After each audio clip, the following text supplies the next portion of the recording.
Emily could see the calculations happening in real time. Who would move first? Who would exploit this? How fast the news would spread that Adrian Volkov had been humiliated in front of everyone who mattered. She should leave. This wasn't her problem. She'd done her job, and what happened now was between the groom and his disaster of a bride.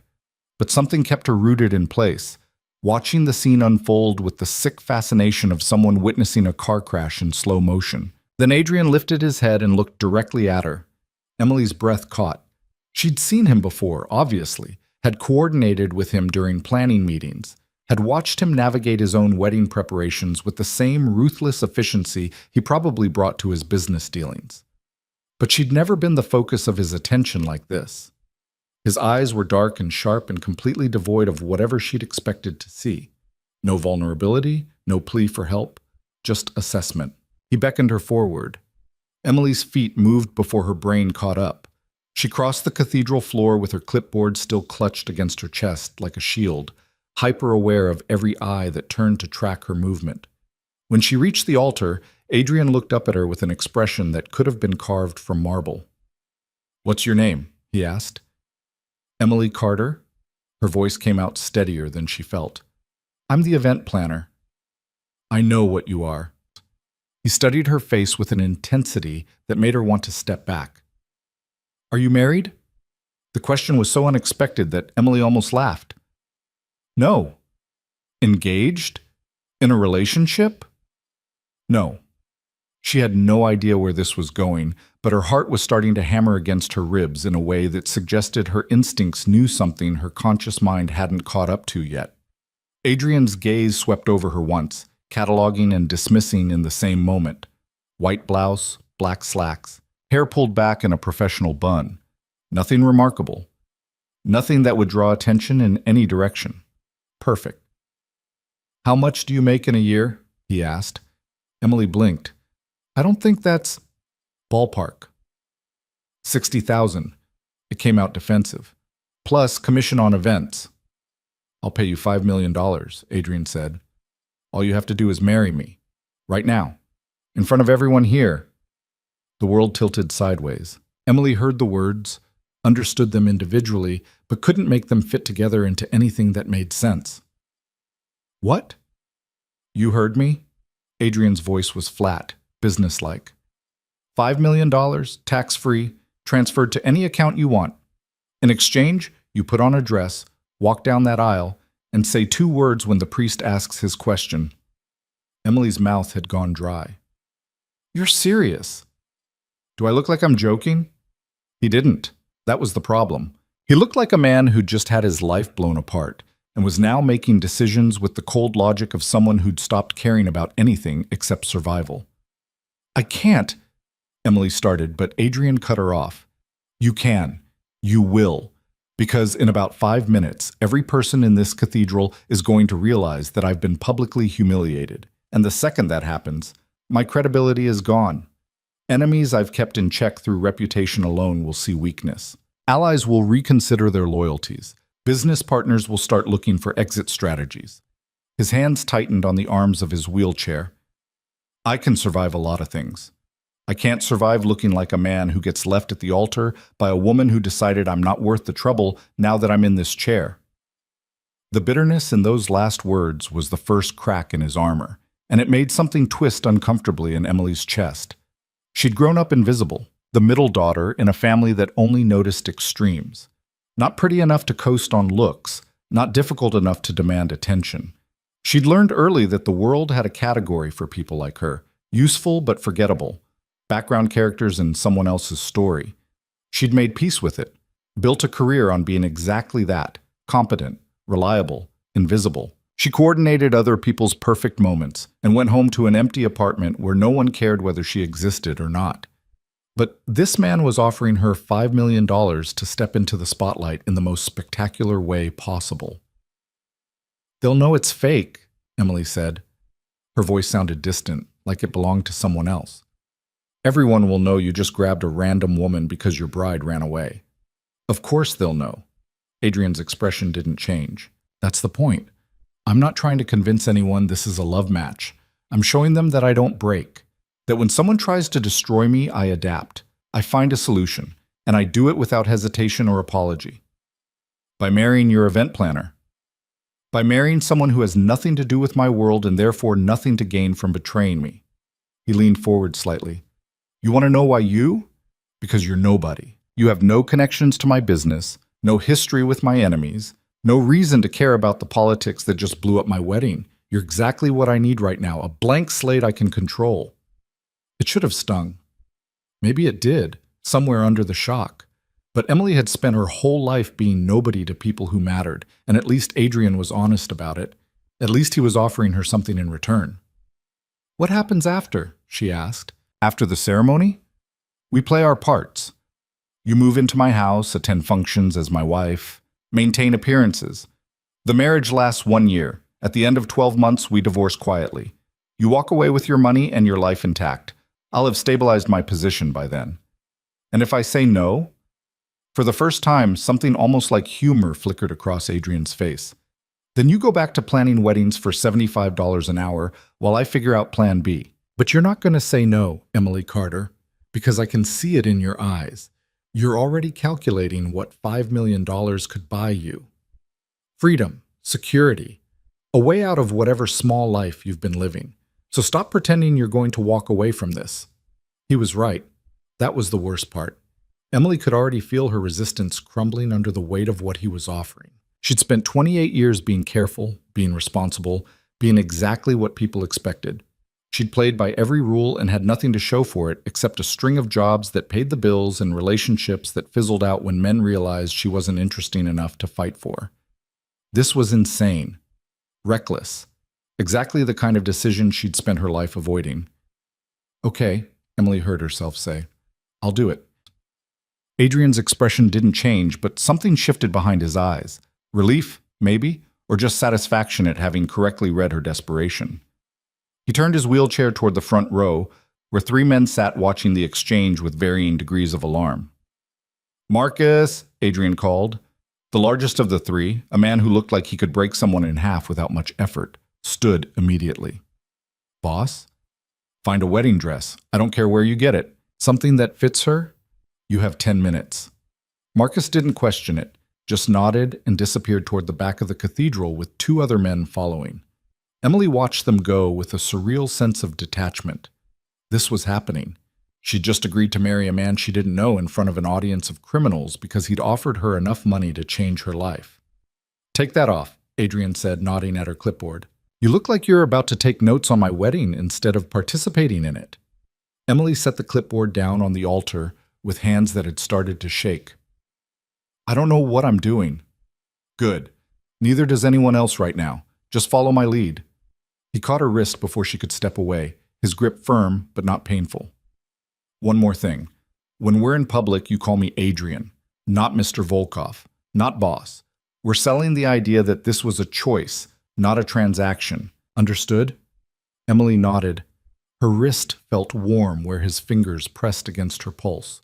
The next 10 minutes passed in a blur. Marcus returned with a dress. White, simple, probably meant for one of the bridesmaids based on the style. It fit badly, too tight in the shoulders and too loose in the waist.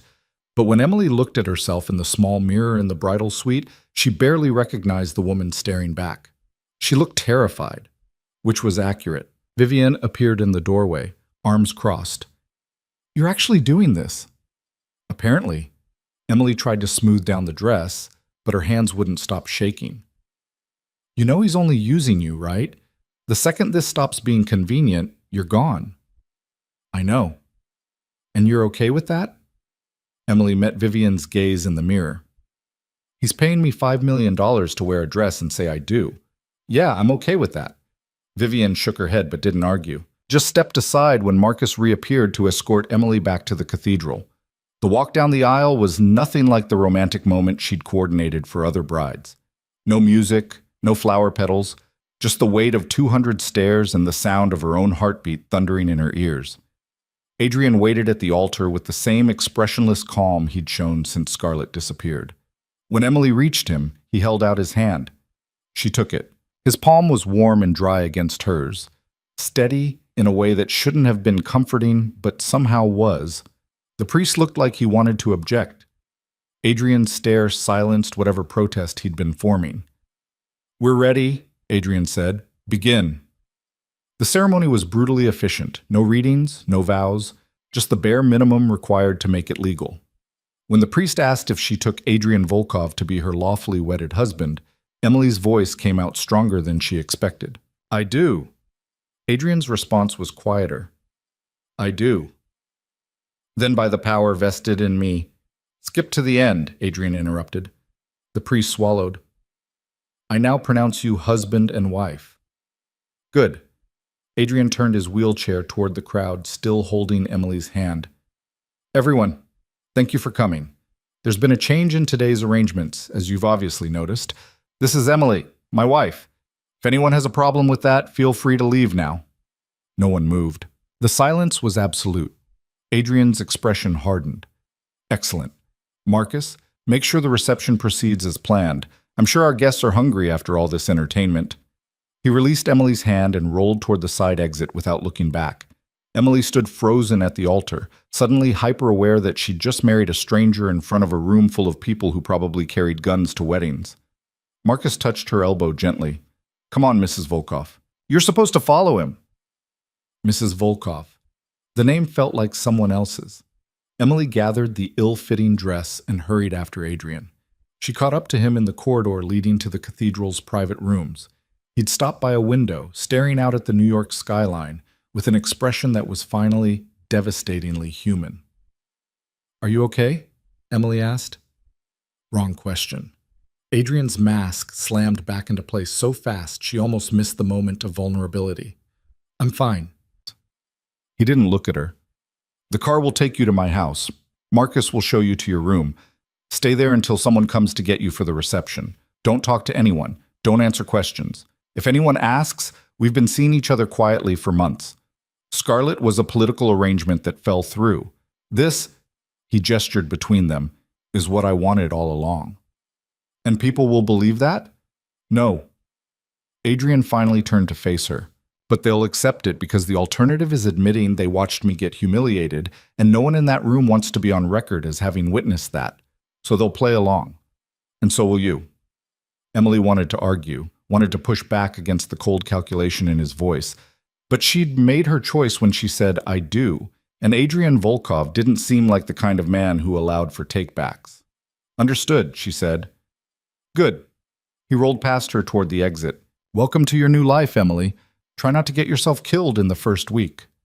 The house was a fortress disguised as a mansion. Emily stared up at it from the back seat of Adrian's car, a sleek black sedan with bulletproof windows, because apparently that was just a standard feature in his world, and tried to process the fact that this was now where she lived. Lived. As if she'd somehow earned the right to occupy space in this monument to wealth and power by standing at an altar for 5 minutes and promising herself to a man who'd barely looked at her since. Marcus opened her door. "Mrs. Volkov, please don't call me that." The words came out more desperate than she intended. His expression softened slightly. "It's what you are now. Better get used to it." The interior of the house was exactly what Emily expected. All dark wood and expensive art, and the kind of furniture that probably cost more than her annual salary. Marcus led her up a sweeping staircase to the second floor, then down a hallway that seemed to stretch for miles. He stopped at a door near the end. "Your room," he said. "Bathroom's through there. Closet's already stocked. If you need anything, there's a phone by the bed. Dial 0 for household staff. The reception starts in 2 hours. Someone will come help you get ready." Emily stepped inside. The room was beautiful in the impersonal way of expensive hotels. King bed, floor-to-ceiling windows overlooking manicured gardens, sitting area with a couch that looked like no one had ever sat on it. Her suitcase from this cathedral was already waiting by the closet. Someone had unpacked it. Her clothes, cheap, practical, wrong for this place, were hanging next to designer pieces she'd never chosen. "Marcus?" she called before he could leave. "Where does Adrian sleep?" "East wing? Opposite side of the house?" Marcus studied her face. "You expected something different?" "I don't know what I expected."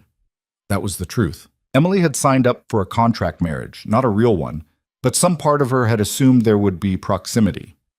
Shared space. something that made this feel less like she'd been installed in a guest room and forgotten. "Boss doesn't do closeness," Marcus said, not unkindly. "Don't take it personally."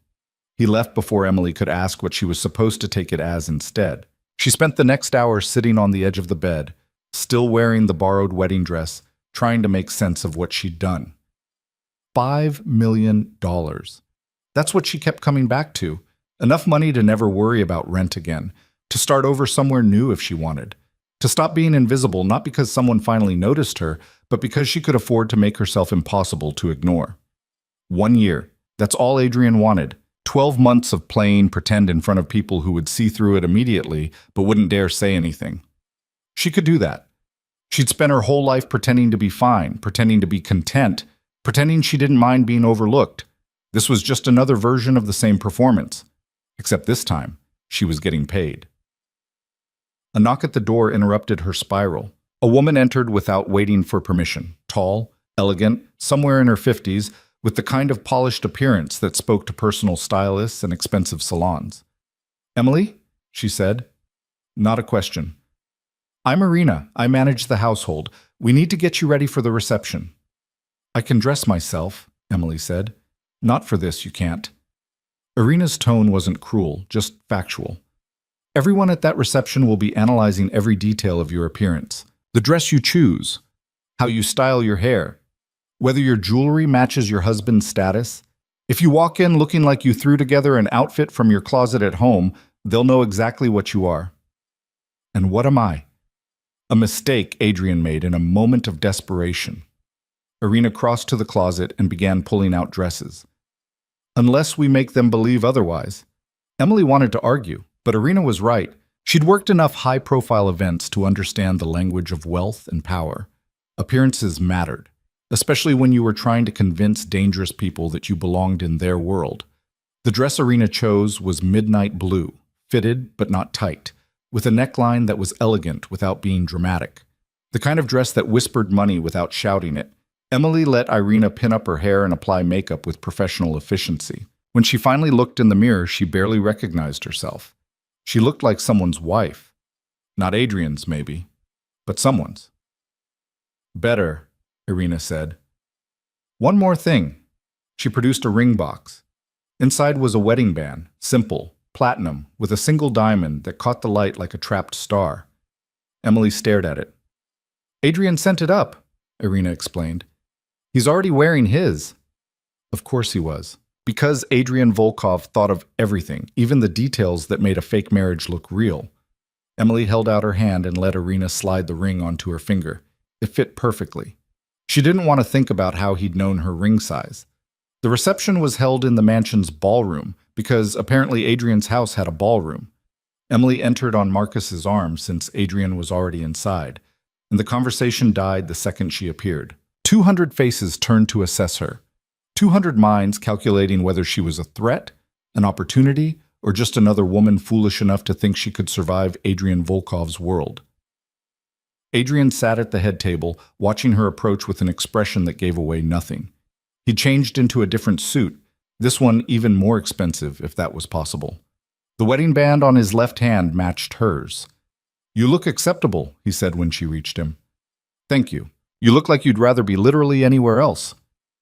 Something almost like amusement flickered across Adrian's face. "Get used to that. I feel that way most of the time." He gestured to the seat beside him. "Sit. Smile. Don't volunteer information. If someone asks you a direct question, keep your answer short and boring. Understood?" Emily sat. "Do I get to eat, or is that against the rules too?" "Eat. You'll need your energy." The meal was excruciating. Person after person approached their table to offer congratulations that sounded more like interrogations. Emily stuck to Adrian's script. Yes, they'd been seeing each other quietly for months. Yes, she knew this was sudden. Yes, she was very happy. The lies came easier than she expected, maybe because they weren't that different from the ones she'd been telling herself for years.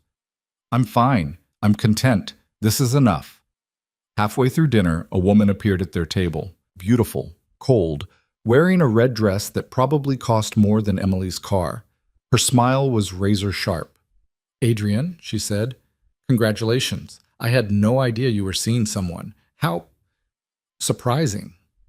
Adrian's expression didn't change. Julia, thank you for coming. I wouldn't have missed it. Julia's gaze slid to Emily like a scalpel. You must be the new Mrs. Volkov. I don't believe we've met. Emily, she said, keeping her voice steady. Emily. Julia drew out the name. And what do you do, Emily, when you're not marrying into one of New York's most powerful families? I plan events. How appropriate. Julia's smile sharpened. I'm sure you'll find plenty to plan in your new position. Adrian does love his parties. There was something underneath the words. A history Emily didn't understand. She glanced at Adrian, but his face was a mask. Is there something you want to say, Julia? Adrian asked quietly. Only that Scarlett sends her regards. Julia's voice dropped. She wanted me to tell you she hopes you and your little replacement are very happy together. The temperature at the table dropped.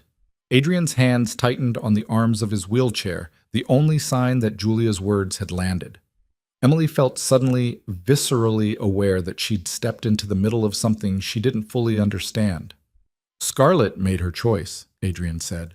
I've made mine. If she has a problem with that, she can tell me herself. Oh, I'm sure she will. Julia's gaze flicked to Emily one more time, assessing and dismissing in the same moment. Good luck, Emily. You're going to need it. She walked away before Emily could respond. The silence at the table stretched. Who was that? Emily asked finally. Someone who should learn to mind her own business, Adrian said. He turned his wheelchair away from the table. Come on, we need to do the first dance. Emily's stomach dropped. I didn't know we were doing that. We're married. It's expected. He rolled toward the center of the ballroom where a space had been cleared. Don't worry. I'll lead. The music started before Emily could protest, something slow and classical that she didn't recognize. Adrian locked his wheelchair and held out his hand. When Emily took it, he pulled her close, not quite touching, but near enough that she could feel the heat radiating from him. His other hand settled at her waist. Move with me, he said quietly. Match my rhythm.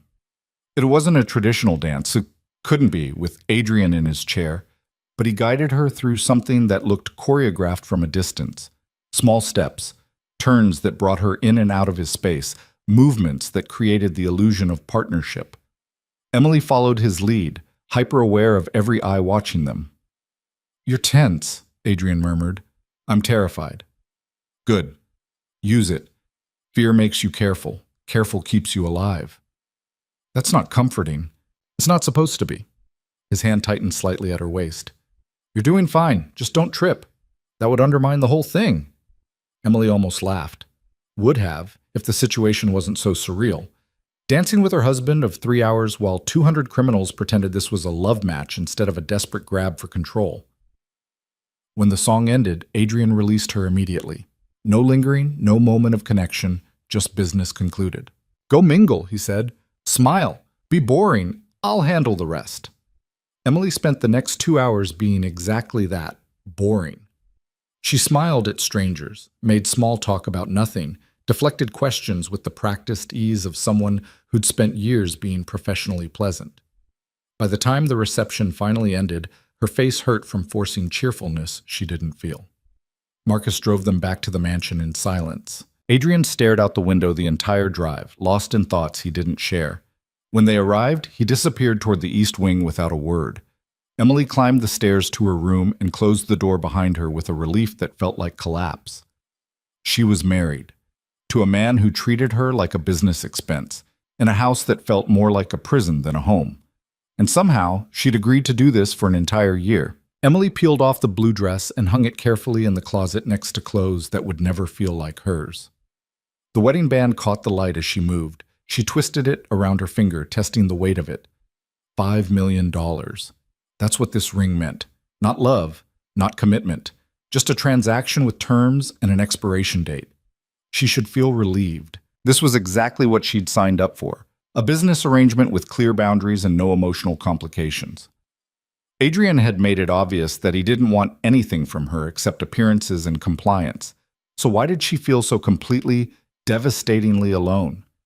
Emily climbed into the enormous bed and stared at the ceiling. Somewhere in the opposite wing, Adrian was probably doing the same thing. Two people bound by law and convenience, living in the same house but existing in completely separate worlds. 1 year, she reminded herself. Just 1 year. She could survive anything for 1 year, even this. Emily woke to sunlight cutting across unfamiliar walls and the disorienting realization that she'd married a stranger yesterday. The wedding band felt heavy on her finger. She lay there for a moment, staring at the ceiling, waiting for panic to set in. It didn't. Just a dull acceptance that settled in her chest like old weight. Her phone was buzzing on the nightstand. 7 missed calls from her sister Rachel, 12 texts, each more frantic than the last. Emily scrolled through them with a detachment that probably should have worried her. Did you actually marry Adrian Volkov? Mom saw it on the news. Call me now. Emily, what the hell? She didn't call back. Didn't know what she'd say if she did. Yes, I married him. No, I don't love him. Yes, I'm getting paid. The truth sounded worse than any lies she could come up with. A knock at the door made her sit up. Irina entered carrying a breakfast tray, her expression as neutral as yesterday. Mr. Volkov requests your presence in his office at 9, she said, setting the tray on the sitting area table. He has some things to discuss. Does he always communicate through other people? When it's efficient, yes. Irina moved to the closet. I've laid out appropriate clothing for the day. Business casual. You have several appearances this week. Emily picked at the breakfast. Eggs, toast, fruit she couldn't name, while Irina talked through her new schedule like she was outlining a military campaign. Lunch with Adrian's business partners on Tuesday. Charity gala on Thursday. Private dinner with his inner circle on Saturday. Every moment accounted for. Every interaction calculated. What if I don't want to go? Emily asked. Irina paused. Then you'll be breaking the terms of your agreement. Mr. Volkov was very clear about expectations. Well, right. Because this was a contract, not a marriage. Emily had signed up for performance, not partnership. She dressed in the clothes Irina had chosen. Gray slacks, silk blouse, blazer that probably cost more than her old couch, and made her way through the mansion's maze of hallways to Adrian's office. Marcus stood outside the door like a sentry. He's expecting you, Marcus said, opening the door without knocking. Adrian's office was all dark wood and leather, the kind of space designed to intimidate. Floor-to-ceiling windows overlooked the grounds. A massive desk dominated the center of the room, covered in papers and laptop screens showing things Emily didn't understand. Adrian sat behind it, reading something on his tablet. He didn't look up when she entered. Sit, he said. Emily sat in one of the chairs across from him, waited. Adrian finished whatever he was reading, set the tablet aside, and finally met her gaze. He looked tired, not just physically, but in a way that went deeper, like exhaustion had seeped into his bones and settled there permanently. How did you sleep? He asked. Fine. A lie, but what else was she supposed to say? That she'd lain awake until 3 in the morning, wondering what she'd gotten herself into. Good, we need to establish ground rules. Adrian pulled out a folder, slid it across the desk. Your credit cards. PIN codes written inside. You have a monthly allowance of $50,000 for personal expenses. Clothes, whatever you need to maintain appearances. Don't buy anything that makes me look cheap. Emily opened the folder. 3 black credit cards, each one heavier than her old debit card had been. $50,000 a month. She'd been living on $4,000. What happens if I spend more? She asked. Don't. But if I do? Adrian's expression didn't change. Then we'll have a conversation about consequences. I doubt you'll enjoy it. Emily set the folder down. Anything else? Several things. Adrian leaned back in his wheelchair. First, this house has rules. You don't enter my wing without invitation. You don't speak to the press under any circumstances. If someone approaches you, you refer them to my media team. You don't discuss our arrangement with anyone. Not your family, not friends, no one. As far as the world is concerned, we're a legitimate couple. Even though everyone knows we're not. Especially because everyone knows we're not. The game only works if we commit to it completely. His fingers drummed against the armrest.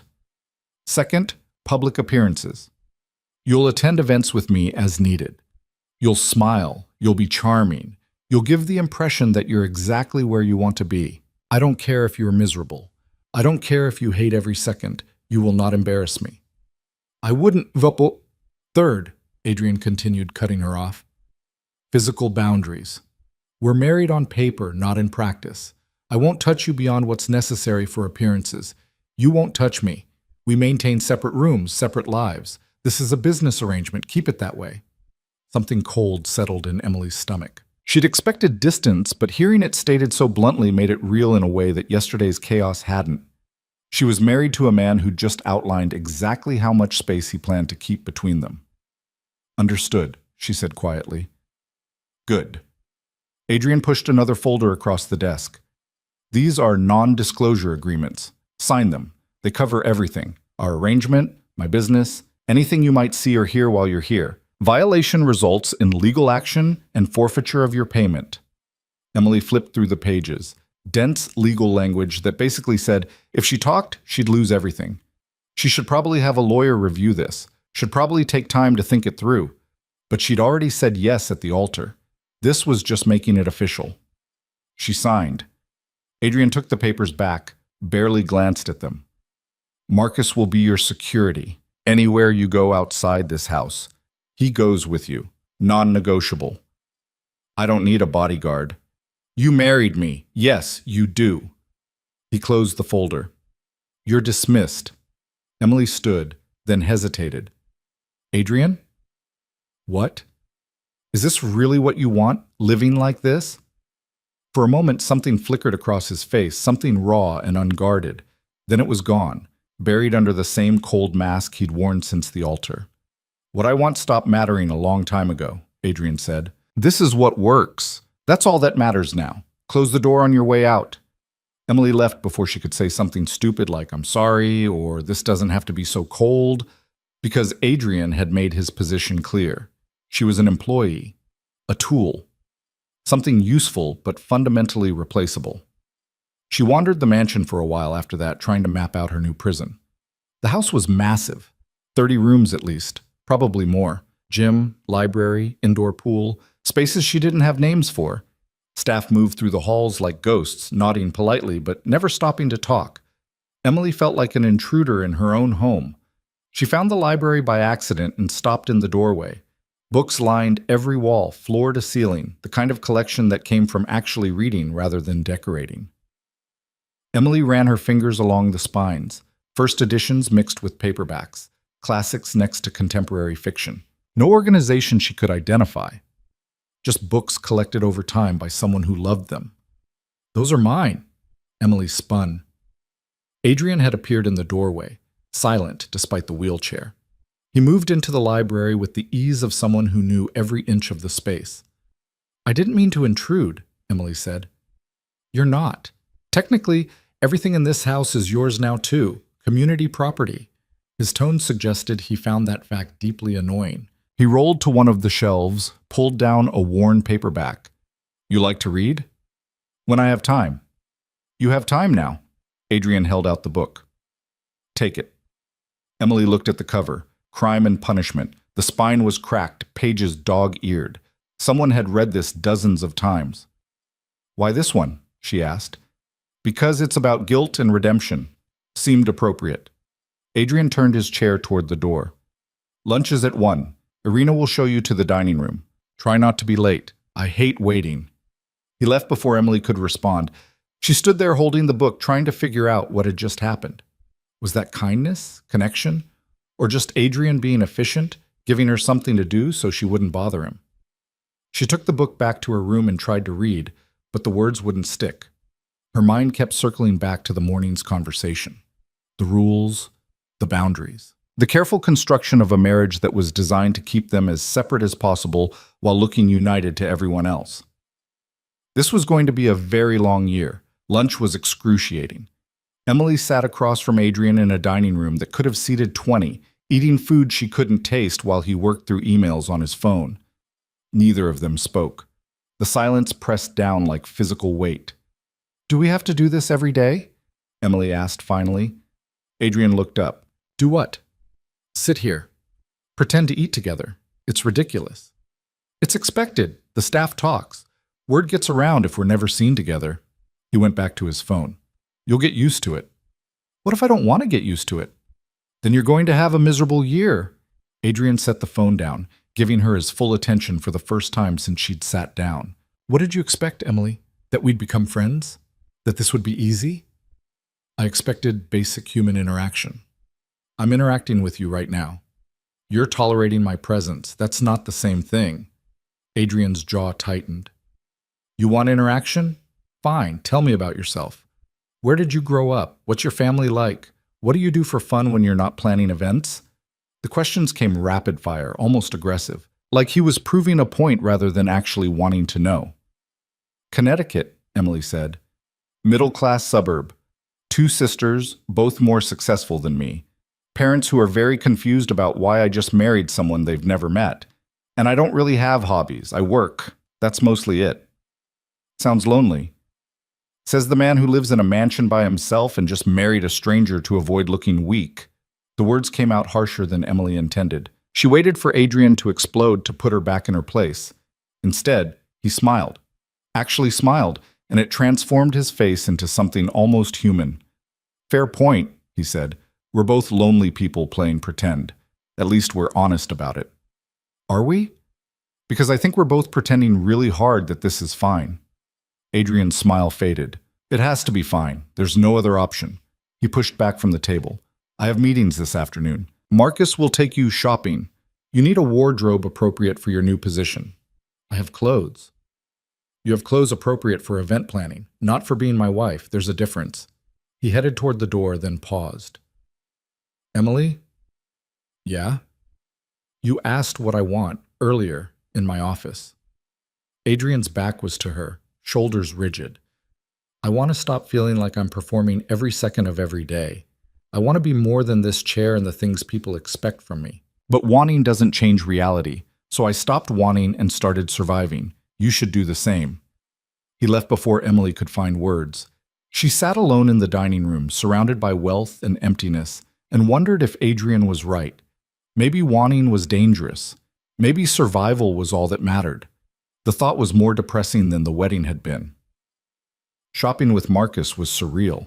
He drove Emily to stores she'd never been able to afford, stood quietly, while sales associates pulled dresses and shoes and accessories she couldn't imagine wearing. Everything was designer. Everything cost more than her rent used to. Marcus paid without blinking, loading bags into the car like this was completely normal. Does Adrian always spend money like this? Emily asked on the drive back. Money's not real to him, Marcus said. It's just a tool. You need clothes to do your job. He's providing the tools. My job? You mean being his wife? Yeah. Marcus glanced at her in the rearview mirror.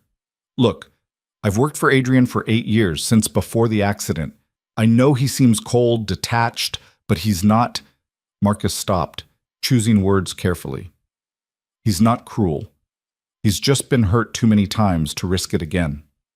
By Scarlett? By everyone. Marcus turned onto the private drive leading to the mansion. People see the power, the money, the reputation.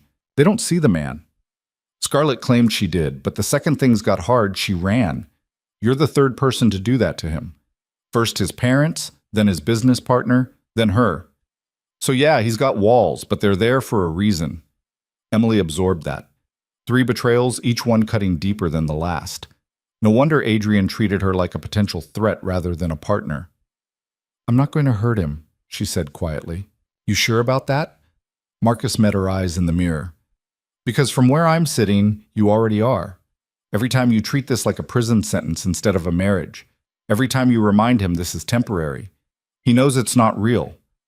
But having it confirmed constantly probably doesn't feel great. The words hit harder than Emily expected. She'd been so focused on her own discomfort, her own displacement, that she hadn't considered how her attitude might be affecting Adrian. He'd married her out of desperation, yes. But he'd still married her, still brought her into his home, still gave her access to a life she couldn't have imagined, and she'd been treating it like a punishment. I don't know how to do this, Emily admitted. I don't know how to be what he needs. Then figure it out, Marcus said, because you signed up for this. And Adrian's got enough people in his life who disappoint him. Don't be another one. That night, Emily couldn't sleep. She lay in bed staring at the ceiling, thinking about Marcus's words, about Adrian's walls, about the fact that she'd agreed to a year of this and 3 days in, she was already failing at the one thing he'd asked for. Don't embarrass him. Around midnight, she gave up on sleep and wandered downstairs. The house was dark except for security lights casting long shadows across marble floors. Emily found herself heading toward the library, drawn by the promise of distraction. The light was on when she got there. Adrian sat by the window, reading, a glass of something amber beside him. He looked up when she entered, expression unreadable. "Can't sleep?" he asked. "Something like that." Emily hesitated in the doorway. "I can leave if you want privacy." "I'm in the library. Privacy's not really the priority." Adrian gestured to the other chair. "Sit if you want." Emily sat. They stayed like that for a while, not talking, just existing in the same space. It should have been awkward. Somehow it wasn't. Maybe because the darkness gave them both permission to drop the act. "Marcus said, 'I'm hurting you,'" Emily said eventually, "by treating this like it's temporary." Adrian's expression didn't change. "Marcus talks too much. Is he wrong? Does it matter?" Adrian closed his book. "You are temporary. We both know it. Pretending otherwise just makes it worse when you leave. But what if I didn't treat it like a countdown? What if I tried to actually be here instead of just surviving until it's over?" "Why would you do that?" Emily thought about it. "Because I'm tired of being invisible, and maybe you're tired of being alone. And this doesn't have to be quite so miserable for both of us." Adrian studied her face for a long moment. "What are you suggesting?" "I don't know, maybe just trying. Being actual roommates instead of strangers. Having conversations that aren't just logistics. I'm here for a year whether either of us likes it. We could make it bearable." "Bearable," Adrian repeated. "That's a low bar." "Seems appropriate for where we're starting." Something almost like amusement crossed Adrian's face. "You're strange, you know that? Most people in your position would be trying to extract more money or leverage. You're suggesting we be friends." "I'm suggesting we be human to each other. Friends might be optimistic." Adrian picked up his glass, took a slow sip. "Fine. We can try bearable, but don't expect miracles, Emily. I'm not good at this." "At what?" "Letting people in." "Yeah, I noticed." Emily stood. "I'm going back to bed. Thanks for not kicking me out of the library." "It's your library too," Adrian said. "Technically." Emily was almost to the door when Adrian spoke again. "Emily?" She turned. "Yeah? Thank you. For trying. Most people wouldn't." His voice was quiet, almost vulnerable. "I know this isn't what you signed up for." "It's not what either of us signed up for," Emily said. "But we're here anyway. Might as well make the best of it." She left before Adrian could respond, climbed the stairs back to her room with Marcus's words echoing in her head. Don't be another person who disappoints him. Maybe she couldn't be what Adrian needed. Maybe this whole thing was doomed from the start. But she could try to be decent, could try to make this year less awful for both of them. It wasn't much, but it was better than the alternative. The next few days passed in a strange rhythm. Emily attended the events Adrian required, played her part with increasing ease. She smiled at his business partners, made small talk with dangerous people, wore the expensive clothes like armor. In public, they looked like a couple. Not affectionate, but united. Believable enough that people stopped asking obvious questions. In private, things started shifting. Small changes, barely noticeable. Adrian began eating breakfast in the dining room instead of his office. Emily joined him, and they'd talk about nothing important. Books, news, the weather. Meaningless conversation that somehow made the house feel less empty. They found a routine. Emily would read in the library in the evenings. Adrian would join her eventually, working on his laptop while she turned pages. They didn't talk much during those hours. Didn't need to. Just being in the same space felt like progress. Thursday came too fast. The charity gala was being held at one of Manhattan's oldest hotels, the kind of place that dripped old money and older power. Emily spent the afternoon getting ready under Irina's supervision, hair styled into something elegant, makeup professionally applied, dress that probably cost more than her car used to be worth. When she came downstairs, Adrian was waiting in the foyer. He'd changed into a tuxedo that was perfectly tailored to accommodate his wheelchair. He looked dangerous and untouchable, and very much like a man who commanded empires. "You look good," he said. "You sound surprised." "I'm perpetually surprised by competence. It's rare." Adrian rolled toward the door where Marcus was waiting with the car. "Ready?" "Define ready." "Button." "Willing to spend the next 4 hours pretending you're madly in love with me, while some of the worst people in New York pretend to care about charity." Emily laughed despite herself. "When you put it that way, I can't wait." The gala was exactly what Adrian had described. 500 people in formal wear, drinking champagne that cost more than most people's monthly rent, writing checks to causes they'd forget about by morning. Emily stayed close to Adrian playing her part, but she started noticing things. The way people looked at him. Not with respect, with fear. The way conversation stopped when he approached. The careful dance everyone performed around him. Adrian was powerful, yes, but he was also profoundly isolated. "You're quiet," Adrian said during a lull between conversations. "Just observing." "And?" "These people are terrified of you." Adrian's expression didn't change. "Good. Fear's useful." "Is it?" Emily turned to face him fully. "Because from where I'm standing, it just looks lonely." Before Adrian could respond, someone approached. An older man, silver-haired, expensive suit, smile that didn't reach his eyes. "Adrian," he said, "I was hoping to run into you. We need to discuss the waterfront development." "Not here, Vincent." "I think here is perfect." Vincent's gaze slid to Emily. "Unless your new wife is involved in your business decisions? I wasn't aware you'd started bringing civilians into operational discussions." The dismissal in his tone was clear. Emily wasn't worth acknowledging, just decoration on Adrian's arm.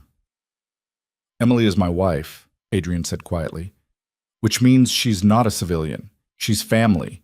And if you ever speak about her like that again, we won't have any discussions, operational or otherwise. Clear?" Vincent's smile froze. "Of course. My apologies, Mrs. Volkov." He retreated fast. Emily stared at Adrian, thrown by the sudden defense. "You didn't have to do that," she said. "Yes, I did." Adrian's voice was flat. "You're mine now. That means something. People need to understand that disrespecting you is the same as disrespecting me." "I'm yours," Emily repeated. "That's a weird way to put it." "It's accurate." "It makes me sound like property." Adrian's jaw tightened. "That's not what I meant." "Well, then what did you mean?" He didn't answer, just turned his wheelchair toward the exit. "I need some air. Come on." They found a balcony overlooking the city. Manhattan sprawled below them, lights stretching to the horizon. Adrian positioned himself near the railing, staring out at the view. Emily stood beside him, waiting. "I'm not good with words," Adrian said finally. "I say things wrong, make them sound colder than I mean them. But when I said you're mine, I meant—" He stopped, frustrated. "I meant you're under my protection, that you matter, that I won't let people treat you like you're nothing just because they think you're temporary." Emily felt something shift in her chest. "Thank you." "Don't thank me. It's just pragmatic. If people think they can disrespect you without consequences, my reputation suffers." "Right, pragmatic." Emily leaned against the railing. "You know, you could just admit you were being decent without making it about strategy." "I could, but I won't. Because that would mean admitting you care." "I don't care." Adrian said it too fast. "I'm just maintaining appearances." "Sure you are." Emily turned to face him. "Adrian, it's okay if this is becoming more than business. It doesn't make you weak." "Yes, it does." His voice was hard. "Every time I've let myself care about someone, they've used it against me.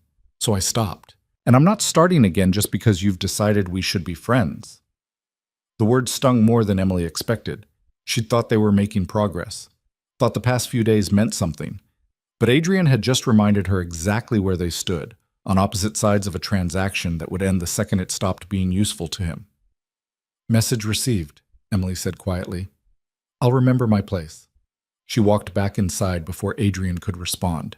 Spent the rest of this gala smiling and nodding and playing her part while something cold settled in her chest. This was a mistake. Trying to connect with Adrian was a mistake. Marcus had been wrong. She wasn't hurting Adrian by keeping distance. She was protecting herself from someone who'd made it abundantly clear he didn't want anything real. The drive home was silent. Adrian stared out the window. Emily did the same. When they arrived at the mansion, she headed straight for her room without saying goodnight. She was halfway up the stairs when Adrian called out, "Emily, wait." She stopped but didn't turn around. "I'm sorry," Adrian said. "That came out wrong. I didn't mean—" He exhaled roughly. "I don't know how to do this, any of this. You're trying to make things better, and I keep pushing you away because that's all I know how to do anymore." Emily turned slowly. Adrian sat at the bottom of the stairs, looking up at her with an expression that was finally devastatingly honest. "I'm scared," he admitted, "of letting you matter, of forgetting this is temporary, because when you leave, it's going to hurt, and I don't think I can survive that again. So I keep you at a distance. I say things I don't mean. And I'm sorry. You don't deserve that." Emily came back down the stairs, sat on the step beside his wheelchair, so they were at eye level. "I'm scared too," she said, "of becoming someone you tolerate instead of someone you chose, of spending a year being invisible in your life, of walking away with money but nothing else. So maybe we're both terrified of the same thing." "What thing?" "That this might actually become real, and real things can hurt you." Adrian was quiet for a long moment. Then he reached out and took her hand. His palm was warm against hers, steady in a way she hadn't expected. "Bearable," he said. "That's what you offered. Maybe we can aim for that. Not real, not fake, just bearable. Together." Emily squeezed his hand. "Together sounds good." They sat like that for a while, holding hands at the bottom of a staircase in a mansion that felt slightly less empty than it had that morning. It wasn't romance. Wasn't even friendship yet.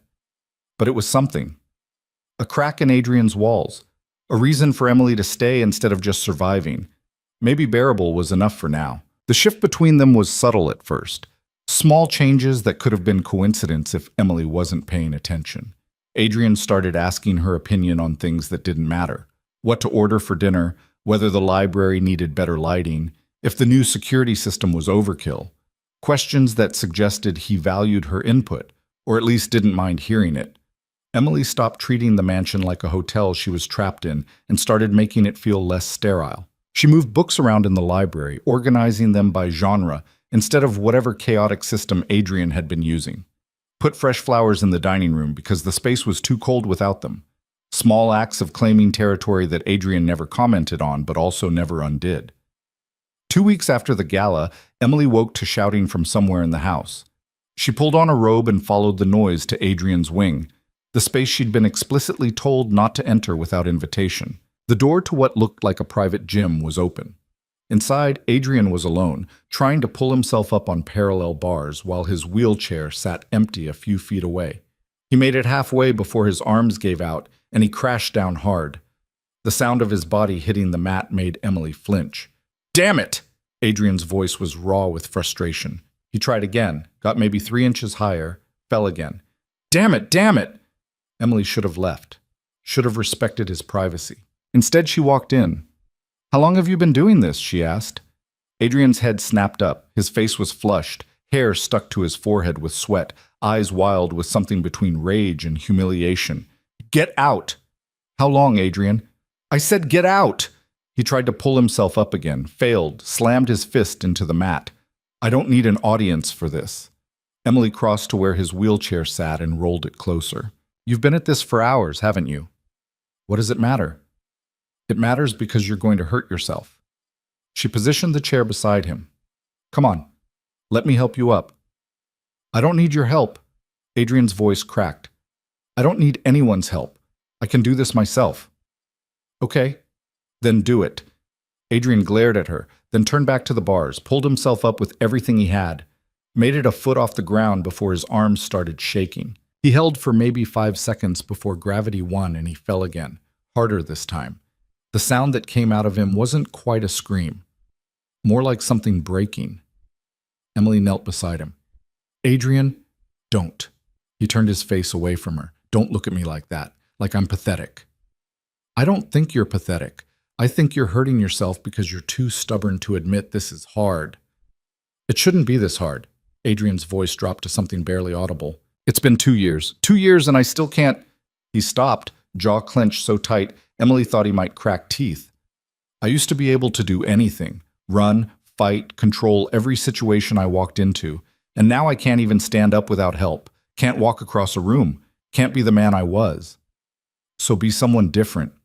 Adrian looked at her finally, eyes red-rimmed. What? You can't be who you were. That person doesn't exist anymore. So stop trying to resurrect him and figure out who you are now. Emily held his gaze.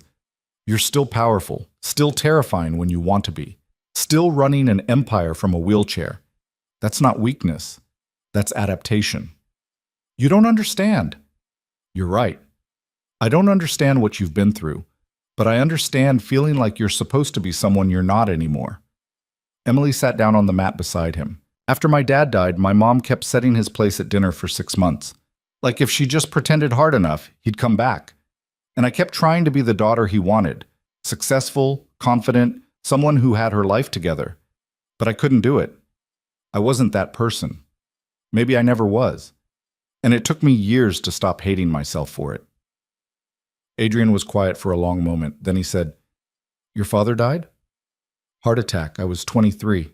He collapsed at my sister's wedding, and by the time the ambulance got there, Emily stopped, surprised by how much it still hurt to say out loud.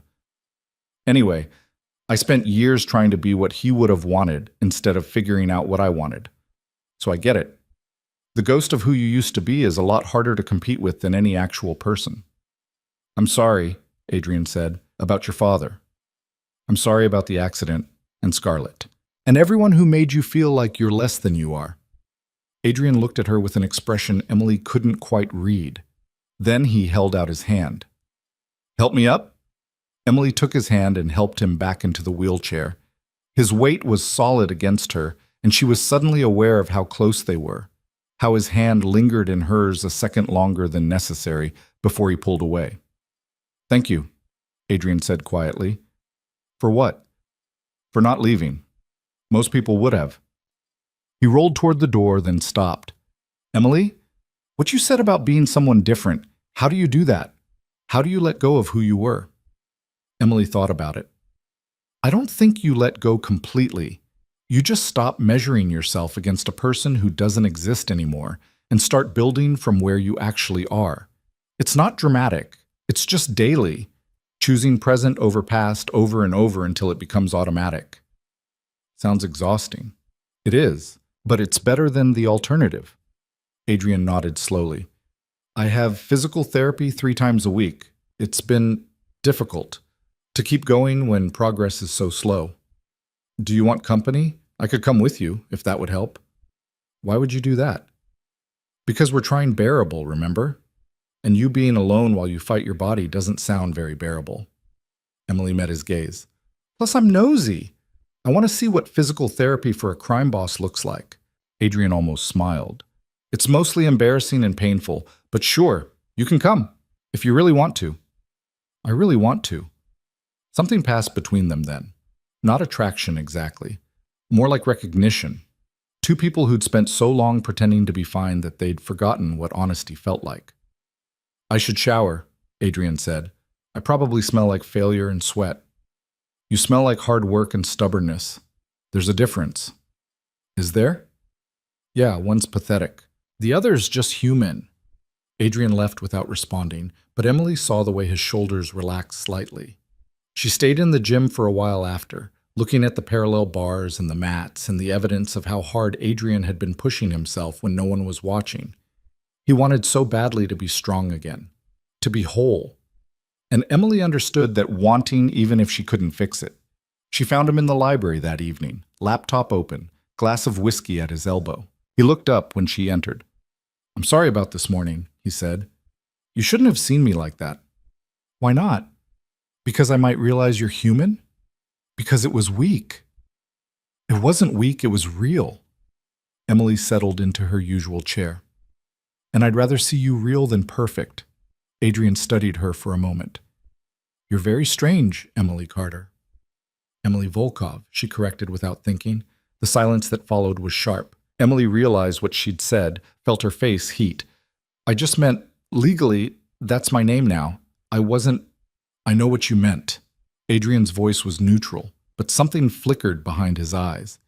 You don't have to use it if you don't want to. Do you want me to?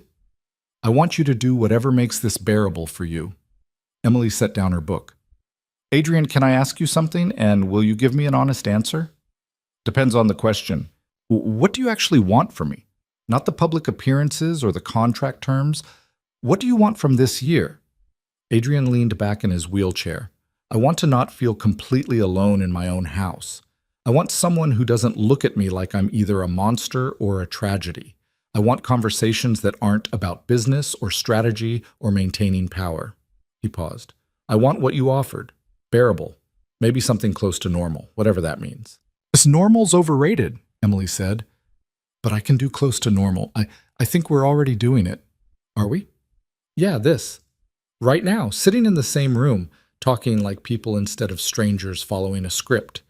She pulled her knees up to her chest. It's nice. I like it. You like sitting in silence with a man who pays you to pretend to be his wife? I like sitting with someone who reads Dostoevsky for fun and gets angry at parallel bars and admits when he's scared. Emily met his gaze. The paying me part is honestly the least interesting thing about you. Adrian looked away first. You're making this complicated. How? By making me want things I shouldn't want. His voice was low. By being kind when I don't deserve it. By making me forget this is temporary. Emily's heart was suddenly beating too fast. What if it doesn't have to be temporary? Don't. Adrian's voice turned sharp. Don't do that. Don't make this into something it's not. I'm not. Yes, you are. You're confusing gratitude with something else. Or maybe you're just bored. But this isn't real, Emily. It can't be real, so stop pretending it could be. The words landed like blows. Emily stood, wrapped her arms around herself.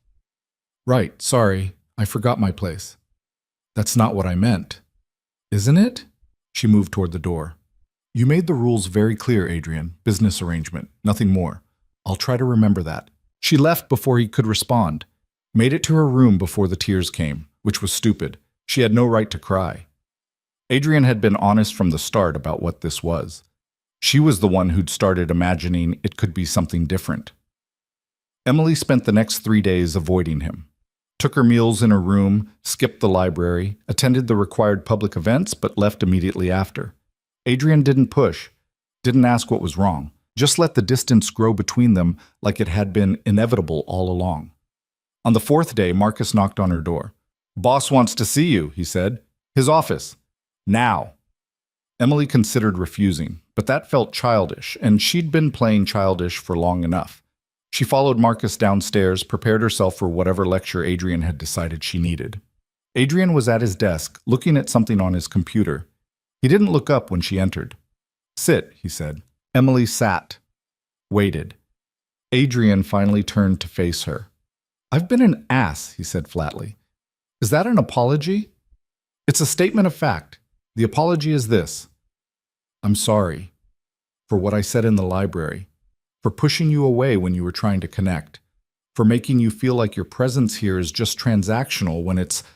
He stopped, jaw tight. When it's become more than that. Emily's breath caught. More than what?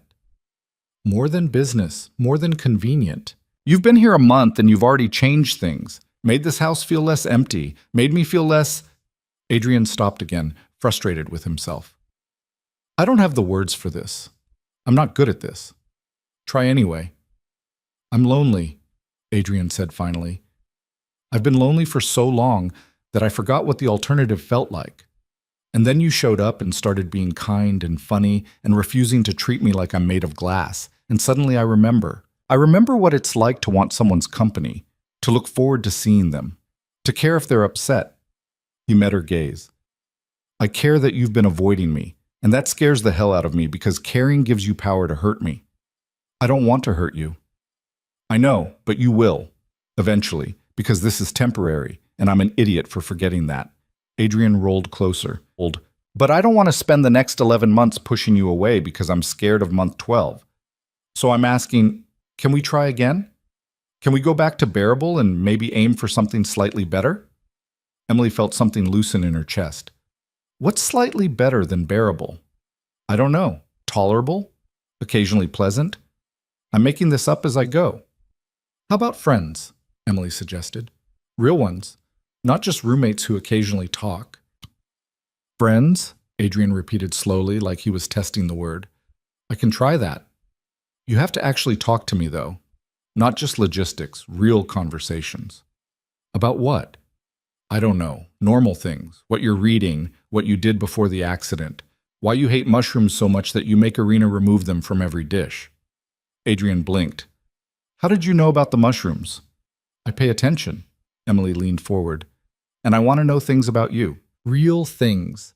Not just the reputation or the business. You. Why? Because you're interesting and complicated, and you make me want to understand you. She held his gaze. Is that allowed? Or is knowing you also against the rules? There are no rules anymore, Adrian said quietly. I don't know what we're doing, but the rules weren't working anyway. So yes. Friends, real conversations, knowing each other, we can try that. Emily smiled, and Adrian's expression softened in a way she'd never seen before, almost tender. I go to physical therapy tomorrow, he said. 2 p.m, if you still want to come. I still want to come. It won't be pretty. I'm going to struggle and probably swear a lot. Good. I like you better when you're honest about struggling. Something like relief crossed Adrian's face. Okay then. Friends who watch each other struggle. That's sufficiently depressing to feel authentic. We're a mess, Emily agreed by sweat, but at least we're honest about it. Physical therapy was brutal to watch. Emily sat in the corner of the facility while Adrian worked with a therapist named James, who pushed him through exercises that looked agonizing.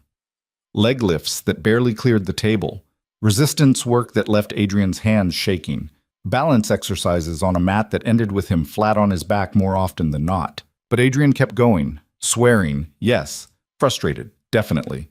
But he didn't quit. And every time he fell or failed, James just said, again, and Adrian did it again. On the drive home, Adrian was quiet. Emily didn't push, just let him sit with whatever he was feeling. Thank you for coming, Adrian said finally. Thank you for letting me. Did it bother you, seeing me like that? No, it made me respect you more. Emily turned to look at him. You could have given up. A lot of people would have. But you keep fighting even when progress is slow. That's not weakness. Feels like it sometimes. I know, but feelings aren't facts. Adrian almost smiled. You sound like James. He says that constantly. Smart man. They fell into easier routines after that.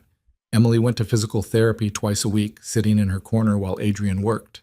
They had breakfast together every morning, talking about nothing important. Spent evenings in the library, sometimes reading, sometimes just talking until midnight about books and childhood and the specific ways their families had failed them.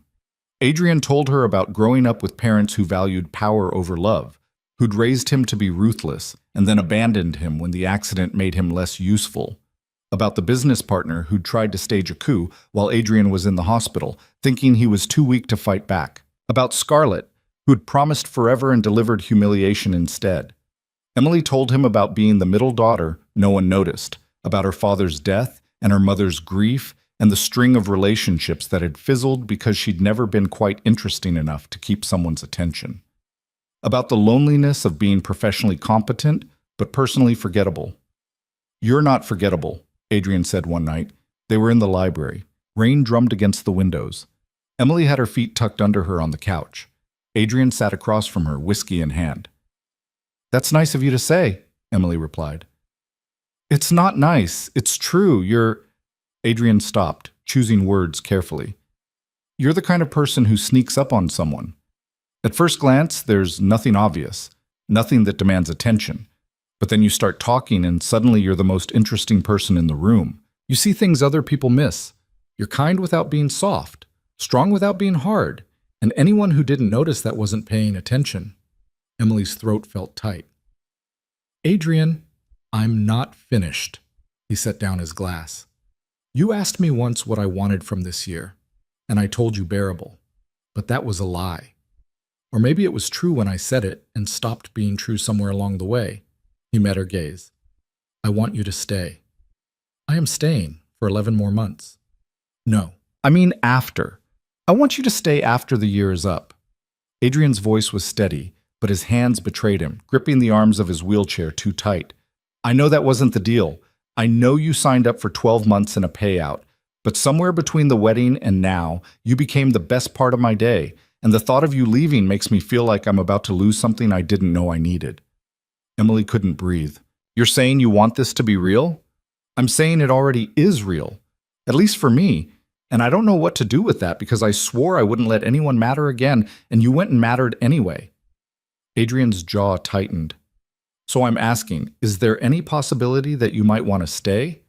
Not for the money, not because of the contract, but because you want to? Emily's heart was pounding so hard she thought it might crack ribs. She'd spent the last 6 weeks trying not to fall for Adrian while falling anyway, trying to keep distance while closing it, trying to remember this was temporary while hoping it might not be. I don't know, she said honestly. I don't know what I want. Adrian nodded slowly. Okay. That's it? Just okay? What do you want me to say? That I'll wait? That I'll keep hoping? He turned his chair toward the window. I'm not good at this, Emily. I don't know how to want something without trying to control it. So yes. Okay. You don't know. That's an answer. It's not the answer you wanted. No, but it's honest. I respect that. Emily stood, moved to where Adrian sat staring out at the rain. She put her hand on his shoulder, felt him tense under her touch. Ask me again in 6 months, she said quietly. Adrian turned to look at her. Why 6 months? Because right now I don't know if what I'm feeling is real or if it's just gratitude for being seen. I don't know if I love you or if I love the idea of you. And I won't do that to either of us. Pretend I'm sure when I'm not. She squeezed his shoulder. But in 6 months, I'll know. And whatever I feel then will be real. Can you live with that? Do I have a choice? Yes. You could end this now. Send me away. Find someone who knows what they want. Adrian covered her hand with his. I don't want someone who knows what they want. I want you. Uncertain and honest and trying to figure it out. So yes. 6 months. I can wait that long. Emily bent down and kissed his forehead before she could stop herself. Adrian went completely still. When she pulled back, his eyes were wide. What was that? He asked. Affection. Friends are allowed to show affection. Are they? I don't actually know. I've never been good at friendship. Emily stepped back before she could do something stupid like kiss him properly. Good night, Adrian. Good night, Emily. She made it to the door before Adrian called her name again. Yeah? Thank you for being honest, for not lying just to make me feel better. His voice was soft. It means something. Emily nodded and left before the moment could get any heavier. She climbed the stairs to her room with her heart racing and her head spinning and the distinct feeling that she'd just crossed a line she couldn't uncross. 6 months. She'd given herself 6 months to figure out if what she felt was real. But standing there in the hallway outside her room, Emily was starting to suspect she already knew the answer. She was falling in love with Adrian Volkov. And that was either the best or worst thing that had ever happened to her. The 6-month deadline hung between them like weather, always present, occasionally noticed, impossible to ignore. Emily found herself measuring time differently now. Not in days or weeks, but in moments that made her chest tight. Adrian laughing at something she said, his hand brushing hers when he passed her a book, the way he looked at her sometimes when he thought she wasn't paying attention.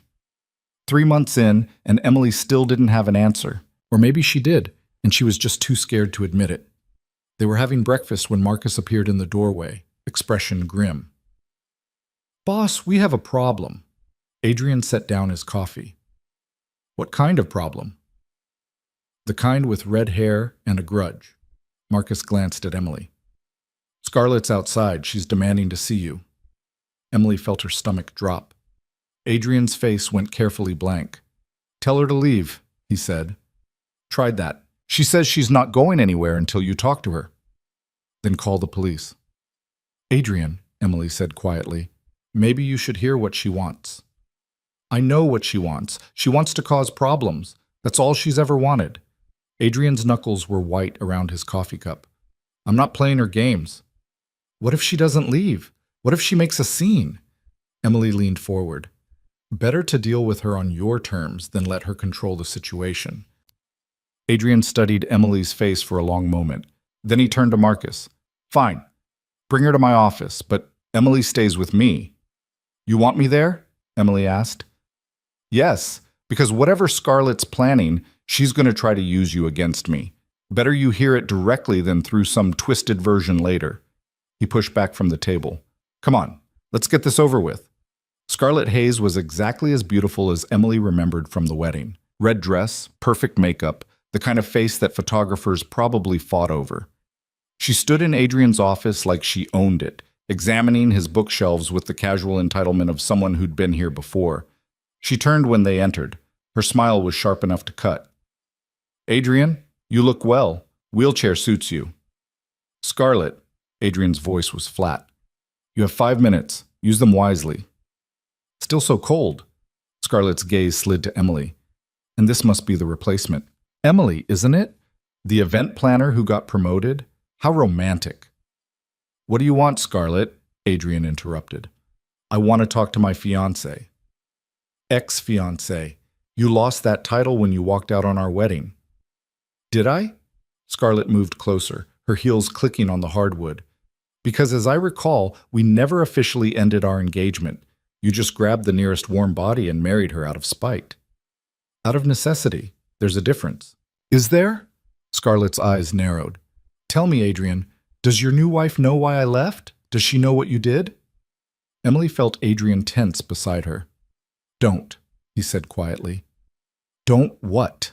Don't tell her the truth? Scarlett smiled. I think she deserves to know what kind of man she married. Or do you want to keep pretending you're some misunderstood hero instead of... Get out. Adrian's voice was deadly quiet. Not until I say what I came to say. Scarlett turned to Emily fully. He threatened me. The night before the wedding, said if I ever tried to leave him, he'd destroy everything I cared about. My family's business, my reputation, my future. He said he owned me, and I'd better remember that. Emily looked at Adrian. His face was a mask, but she could see the tension in his jaw, the way his hands gripped the wheelchair arms. Is that true? Emily asked. Parts of it. Adrian's voice was tight. I told her she'd made commitments to my organization, that walking away would have consequences. I never said I owned her. You said I was yours, Scarlett shot back. That marrying you meant I belonged to you. Same thing. It's not the same thing, and you know it. Adrian's gaze never left Scarlett's face. You weren't some innocent victim. You knew exactly what you were signing up for. You pursued me, not the other way around. And when the accident happened and I became less useful to your ambitions, you decided to bail. So yes, I reminded you that agreements in my world don't come with exit clauses. Sue me. You're a monster, Scarlett said. I'm a businessman who doesn't like being used. There's a difference. Adrian rolled his chair forward slightly. Now tell me what you really want, because you didn't come here to rehash ancient history. You came here for something specific. Scarlett's expression shifted. Calculation replaced performance. I want my settlement. Your what? The money you promised me. $2 million upon marriage, another $3 million when we'd been married a year. That was the agreement. Adrian laughed. Actually laughed. You think I'm going to pay you for a wedding that never happened? I think you're going to pay me for the humiliation of being replaced by a nobody. Scarlett's voice turned sharp. I've spent 3 months dealing with questions, with people's pity, with everyone knowing that Adrian Volkov chose some random event planner over me. My reputation is in ruins. The least you can do is compensate me for the damage.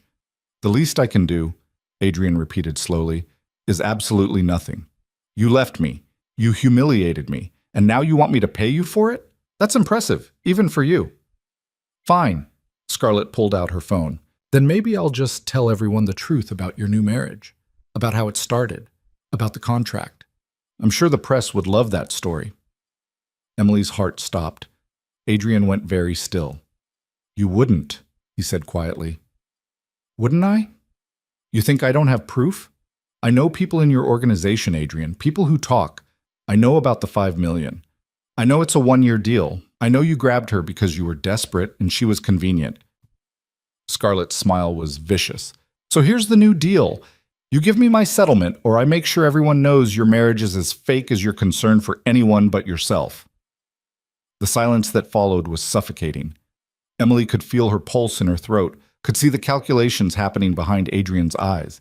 He was weighing options, measuring consequences, deciding how much damage Scarlett could actually do. "Okay," Adrian said finally. Emily's head snapped toward him. "What?" "Okay, I'll give you the settlement." Adrian's voice was calm, businesslike. "But not 2 million, you get 500,000. Take it or leave it." "That's insulting." "That's generous considering you're blackmailing me. 500,000, or I call your bluff and let you tell whoever you want whatever story makes you feel important. But consider this. The second you go public with accusations about my marriage, I go public with documentation of every shady thing your family's company has done in the last 5 years. And trust me, there's a lot. Your father's business will be under investigation within 24 hours. So yes, 500,000. Final offer." Scarlett's expression cycled through rage and calculation before settling on resigned acceptance. "Fine, but I want it in cash. Marcus will arrange a wire transfer. You'll have it by end of business today." Adrian's tone made it clear the conversation was over. "Now get out of my house." Scarlett looked at Emily one more time. "Good luck. You're going to need it with him." She left in a swirl of expensive perfume and barely contained fury. Marcus escorted her out. The door closed behind them with a decisive click. Emily stared at Adrian. "You just paid her off. I just made a problem go away. There's a difference." "You could have called her bluff. I could have done a lot of things." Adrian rolled to the window, stared out at nothing. "But the truth is, she wasn't bluffing. She has contacts. She could make this messy, and I don't want messy. Not right now. Because it would damage your reputation? Because it would hurt you." Adrian turned to face her. "If she goes public, every news outlet in New York will be running stories about how I bought a wife, how you're just another transaction, how our whole marriage is a sham. And yes, people already suspect that. But suspicion is different from confirmation. Suspicion allows for plausible deniability. Confirmation destroys that." Emily felt something crack in her chest. "You paid her to protect me. I paid her to protect us both. Don't make it more than it is." "It is more. You just spent $500,000 to keep me from being humiliated. That's not nothing." Adrian's expression was unreadable. "I told you once that you're mine. That still applies. No one gets to hurt you without consequences. Not Scarlett, not anyone." "I'm not yours, Adrian. I'm not property." "I know that." His voice was tight. "That came out wrong. What I meant was, you're under my protection. You're my responsibility, and I take my responsibilities seriously." "Is that all I am? A responsibility?" Adrian was quiet for a long moment. Then he said, "You know you're more than that." "Do I?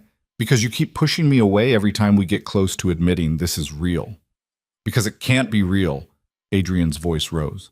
"Don't you understand that? Every time I let someone matter, they destroy me. My parents, my partner, Scarlett, everyone I've ever trusted has used that trust against me. So yes, I push you away. Because you're temporary, Emily. You're going to leave in 9 months, and I'm trying very hard not to forget that. What if I don't want to be temporary? You don't know what you want.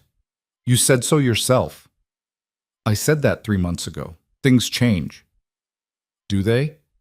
Adrian's eyes were dark, challenging. "Or are you just confusing Stockholm Syndrome with feelings? You're stuck here, playing a role, and I'm the only person you interact with regularly. That's not love.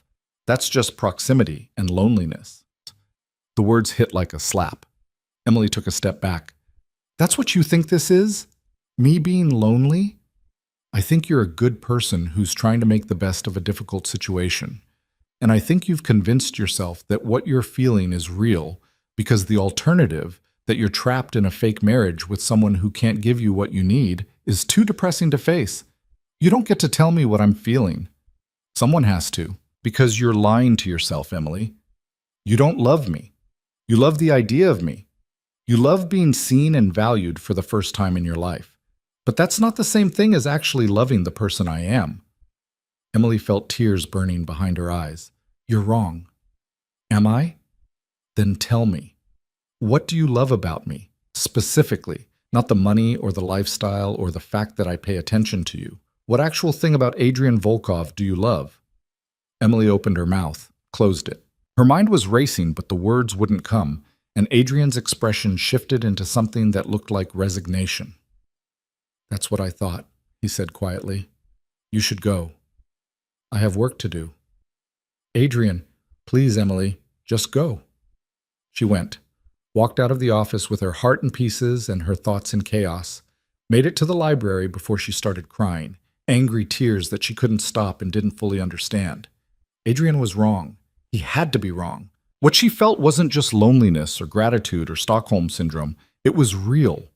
It was, except she couldn't articulate it, couldn't name the specific things about him that made her heart race. And maybe that meant Adrian was right. Maybe she'd just convinced herself she was falling in love because the alternative was admitting she'd sold a year of her life to play dress-up in a mansion with a man who saw her as a business expense. Emily stayed in the library for hours, trying to read, failing, just staring at pages until the words blurred. When Irina came to get her for dinner, Emily sent her away. She wasn't ready to sit across from Adrian and pretend everything was fine. Around 10 that night, Marcus appeared. "Boss wants to see you," he said. "Tell him I'm not available." Marcus leaned against the doorframe. "He's been in his gym for 4 hours. Won't stop. Won't take a break. I think he's trying to hurt himself." Emily was on her feet before she could think better of it. She followed Marcus to Adrian's private gym, pushed through the door without knocking. Adrian was on the parallel bars again, pulling himself up and falling over and over. His shirt was soaked with sweat. His arms were shaking. He didn't look up when Emily entered. "How long are you planning to do this?" Emily asked. "Until I can stand." Adrian pulled himself up, held for 3 seconds, collapsed. "Until I'm not useless." "You're not useless." "I'm not enough either." He tried again, fell harder this time. The sound of his body hitting the mat made Emily flinch. "Not enough to keep Scarlett. Not enough to give you what you need. Not enough to be the man I used to be." Emily crossed to where he lay on the mat, breathing hard. She sat down beside him. "Adrian, stop." "Why? So I can face the fact that I'm stuck like this? That nothing I do will ever be enough?" "Stop because you're going to hurt yourself. Because this isn't about physical therapy anymore. It's about punishment." Adrian rolled onto his back, stared at the ceiling. "Maybe I deserve punishment." "For what?" "For dragging you into my mess. For making you play this role. For—" His voice cracked. "For caring about you when I promised myself I wouldn't." Emily's breath caught. "Adrian, I lied earlier, in my office, when I said you were just confusing loneliness with feelings. I lied because pushing you away is easier than admitting I've already fallen for you." He turned his head to look at her. "I love you, Emily, and that terrifies me, because everyone I've ever loved has left. And I know you're going to leave too. But I love you anyway, and I don't know what to do with that." Tears were streaming down Emily's face. "You idiot! You complete idiot! I know. You love me?" "Unfortunately, yes." Emily leaned down and kissed him. Not gently, not tentatively, just kissed him like she'd been wanting to for months, pouring everything she couldn't articulate into the contact. Adrian froze for half a second, then kissed her back with a desperation that made her chest ache. When they finally broke apart, both breathing hard, Emily pressed her forehead to his. "You asked me what I love about you," she said, "and I couldn't answer because there's too much. I love that you're terrified and do things anyway. I love that you push yourself until you break because giving up isn't in your vocabulary. I love that you read Dostoevsky and pretend it doesn't wreck you. I love that you're mean and honest and vulnerable when you think no one's looking. I love the way you defend me without thinking about it. The way you let me see you struggle. The way you—" "Okay," Adrian interrupted softly. "Okay, I get it. No, you don't. Because you still think I'm going to leave, and I'm not. I'm staying, Adrian, not because of the contract or the money or because I'm confused. I'm staying because I'm in love with you, and 6 months seems like a stupid amount of time to wait to say that." Adrian stared at her like she'd just spoken a language he didn't understand. Then he pulled her down and kissed her again, slower this time, like he was trying to memorize the shape of her mouth. "You're staying," he said against her lips. "You're actually staying." "I'm actually staying. Even though I'm broken?" You're not broken. You're just different. Emily ran her fingers through his hair. And I love you different. Adrian made a sound that was half laugh, half sob. Then he just held her, face buried against her shoulder, shaking in a way that had nothing to do with physical exhaustion. They stayed like that for a long time. When Adrian finally pulled back, his eyes were red, but his expression was lighter than Emily had ever seen it. I don't know how to do this, he admitted. The relationship part. The being vulnerable part. Good thing we have time to figure it out. 9 months. A lifetime, Emily corrected. If you want it. I want it. I want you. I want... Adrian stopped, overwhelmed. Everything. I want everything with you. Then let's start with getting you back in your chair and going to bed. Not together, Emily added quickly. I mean separately, in our separate rooms, because we should probably take this slow. Emily. Yeah? Shut up and kiss me again. She did, and it felt like coming home to a place she hadn't known existed, like finding something she hadn't realized she'd been searching for, like the beginning of something that might actually last. They did eventually make it back to their separate rooms that night, though it took significantly longer than it should have because Adrian kept pulling Emily back for one more kiss, one more moment, one more whispered confession about how he'd been in love with her since she'd called him out for being an ass after the gala. Emily fell asleep still smiling, her phone buzzing with ignored messages from her sister, her heart too full to care about anything except the fact that Adrian loved her, actually loved her, not the performance or the convenience, but the real, messy, complicated person underneath.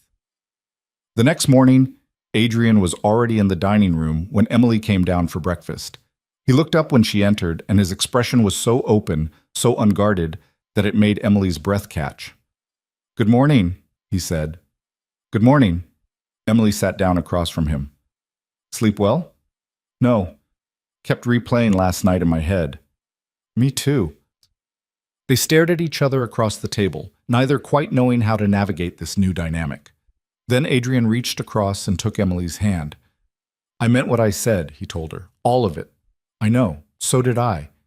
"So what now?" Emily squeezed his hand. "Now we have breakfast. Then we figure out the rest as we go." "That's not much of a plan." "No, but it's honest, and I think honest is better than perfect." Adrian smiled, really smiled, the kind that transformed his entire face. Honest is definitely better than perfect. They were still holding hands when Marcus walked in and stopped dead. "Oh," he said. "So that happened."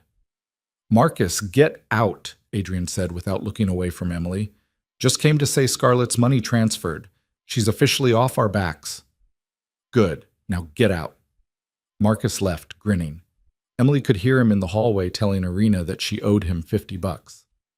"They bet on us?" Emily asked. "Apparently." Adrian didn't look bothered. "Are you okay with this? With us being public? The staff will know by end of day. Word will spread." Emily thought about it, about what it meant to stop pretending their marriage was just business, about the fact that people would talk, would speculate, would have opinions about whether this was real or just another strategic move by Adrian Volkov. "I'm okay with it," she said finally. "Let them talk. We know what this is." "And what is it?" "Real, messy, ours." Emily stood and walked around the table, leaned down to kiss Adrian properly. "And worth fighting for." Adrian pulled her onto his lap, which was awkward given the wheelchair, but neither of them cared. They sat like that for a while, foreheads pressed together, just breathing in the same space. "I love you," Adrian said quietly. "In case I didn't say it enough last night. You said it plenty, but I don't mind hearing it again. I love you, and I'm going to keep saying it until you're sick of hearing it. That's going to take a while." Emily kissed him again, soft and slow. "I love you too, even when you're stubborn and impossible. Especially when I'm stubborn and impossible. Especially then." They stayed in the dining room long after breakfast was over, talking about everything and nothing, making plans that felt real instead of temporary. About trips they wanted to take, books they wanted to read together, whether Adrian's physical therapy sessions would be weird now that Emily knew exactly how he felt about her. "Probably weirder," Adrian admitted. "James already gives me looks. This will make it worse." "Good. You deserve to be uncomfortable sometimes." I'm starting to think you enjoy torturing me. Only a little. Emily stood reluctantly. I should let you get to work. Adrian caught her hand. Or you could stay. Work from the library. Be nearby. You want me nearby? I want you always, but I'll settle for nearby when you're willing. Emily's heart did something complicated. Okay, nearby works. She spent the rest of the day in the library while Adrian worked in his office, doors open so they could see each other across the hallway. It was domestic in a way that should have felt boring, but instead felt perfect. Just existing in the same space, occasionally calling out random thoughts, sharing coffee breaks and stolen kisses when no one was watching. This was what Emily had been searching for her whole life without knowing it. Not grand gestures or dramatic romance, just someone who wanted her present, who valued her company, who saw her and chose her and kept choosing her. And Adrian was that someone. Broken, complicated, difficult Adrian who loved her enough to let down every wall he'd built. It wasn't perfect. They still had 9 months left on their original contract.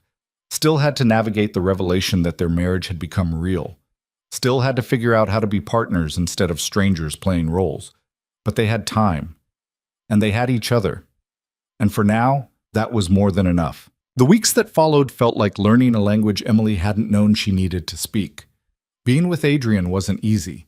He was still guarded, still flinched when she got too close to topics that hurt, still woke up some mornings treating her like an employee before remembering they'd crossed that line weeks ago. But he was trying. They both were. And that counted for something. Emily moved into Adrian's wing a month after they'd admitted what they were. Not into his room. Adrian had been adamant about that, saying he needed to do things properly, whatever that meant. But into the room adjacent to his, connected by a sitting area that became their shared space, where they'd have coffee in the morning and talk until midnight and fall asleep on opposite couches when conversation turned into comfortable silence. It was domestic and strange, and nothing like Emily had imagined when she'd agreed to marry a stranger for money.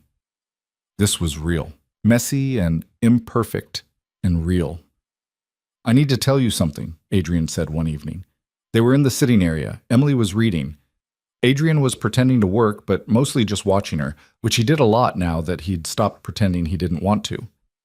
Emily looked up. That sounds ominous. It's not. Maybe. I don't know. Adrian set his laptop aside. I've been working with James on something specific, and it's been going well enough that I think I might be able to stand soon. Actually stand. For more than a few seconds. Emily's heart jumped. Adrian, that's amazing. It's not definite, and even if I can stand, walking is a whole other thing. Might never happen, but James thinks with the progress I've made, standing is realistic. Maybe in a few months. Why do you look worried about that? Adrian was quiet for a moment. Because what if I can't? What if I get everyone's hopes up and then fail? What if people start expecting the old version of me and I can't deliver? Then you don't deliver, and people deal with it. Emily closed her book. Adrian, you don't owe anyone the person you used to be. You're allowed to be whoever you are now. Oh, what if who I am now isn't enough? For who? Your business partners? Random people with opinions? Because I can promise you, the people who actually matter don't care whether you're standing or sitting. They care that you're here. Do you care? The question was quiet, vulnerable. About whether you can stand? Emily moved to sit beside him. Honestly, no. I fell in love with you in that wheelchair. If you never stand again, nothing changes for me. And if you do stand, nothing changes either. You're still you. Adrian pulled her close, pressed his face against her hair. How did I get this lucky? You married a random event planner out of desperation. Hardly luck. Best decision I ever made. Emily laughed against his chest. You're being sappy. I don't know how to handle sappy Adrian. Get used to it. You're stuck with me now. Good. They stayed like that until Emily's phone started buzzing insistently. She pulled it out, saw Rachel's name for the 100th time that week, and sighed. I should probably call my sister back, Emily said. She's been threatening to show up unannounced if I keep ignoring her. Do you want to see her? I don't know, maybe. She's going to have a lot of opinions about all of this. Then invite her here, Adrian said. Let her have opinions to our faces instead of via text. Emily pulled back to look at him. You'd be okay with that? Meeting my family? Emily, we're married. I'm going to have to meet your family eventually. Might as well get it over with. Wow. So romantic. Get it over with. Adrian smiled. I'll be charming. I'll win them over. They'll love me. They're going to think you're a criminal who bought their daughter. I am a criminal who bought their daughter. But I'm also a criminal who loves their daughter. That's got to count for something. Emily kissed him. You're ridiculous. You love me anyway. Unfortunately, yes. Rachel showed up 3 days later with their mother in tow because apparently Emily's family had decided this required a united front. Emily met them in the foyer, stomach in knots, very aware that this mansion and this life and this version of herself was going to be impossible to explain. Rachel hugged her first, hard, almost violent. You're alive. I was starting to think he'd murdered you. Hi, Rachel. Mom. Emily hugged her mother, who looked older than she remembered. Tired. Thanks for coming. Did we have a choice? You disappeared into a mansion with a man we've never met and stopped returning calls. Her mother's voice was sharp. What were we supposed to think? That I'm an adult who can make my own decisions? Adults don't marry strangers, Emily. Some adults do. I did. Emily took a breath.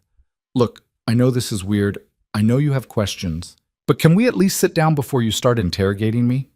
She led them to a sitting room, hyper-aware of how they were looking at everything, the art, the furniture, the obvious wealth that dripped from every surface. Rachel was trying not to look impressed. Her mother just looked suspicious. So, Rachel said once they were seated, Adrian Volkov, mafia boss. How did that happen? He's not... Emily stopped. Okay, he's sort of that. But it's more complicated than... Is he dangerous? Her mother interrupted. Are you safe here? I'm safer here than I've ever been anywhere. That's not an answer. Emily met her mother's gaze. Yes, I'm safe. Adrian would never hurt me. How do you know that? You barely know him. I know him better than I've known anyone. The words came out more forcefully than Emily intended. I know he's been hurt by people he trusted. I know he pushes himself too hard because he thinks being injured makes him weak. I know he reads the same books over and over when he's stressed. I know he's terrified of caring about people because everyone he's cared about has left. And I know he loves me.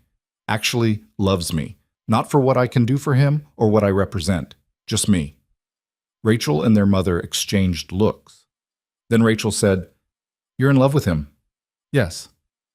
After 4 months? Yes. Emily, that's... Rachel stopped, choosing words carefully. That's really fast. I know, but it's real, and I need you to trust me on that. How can we trust you?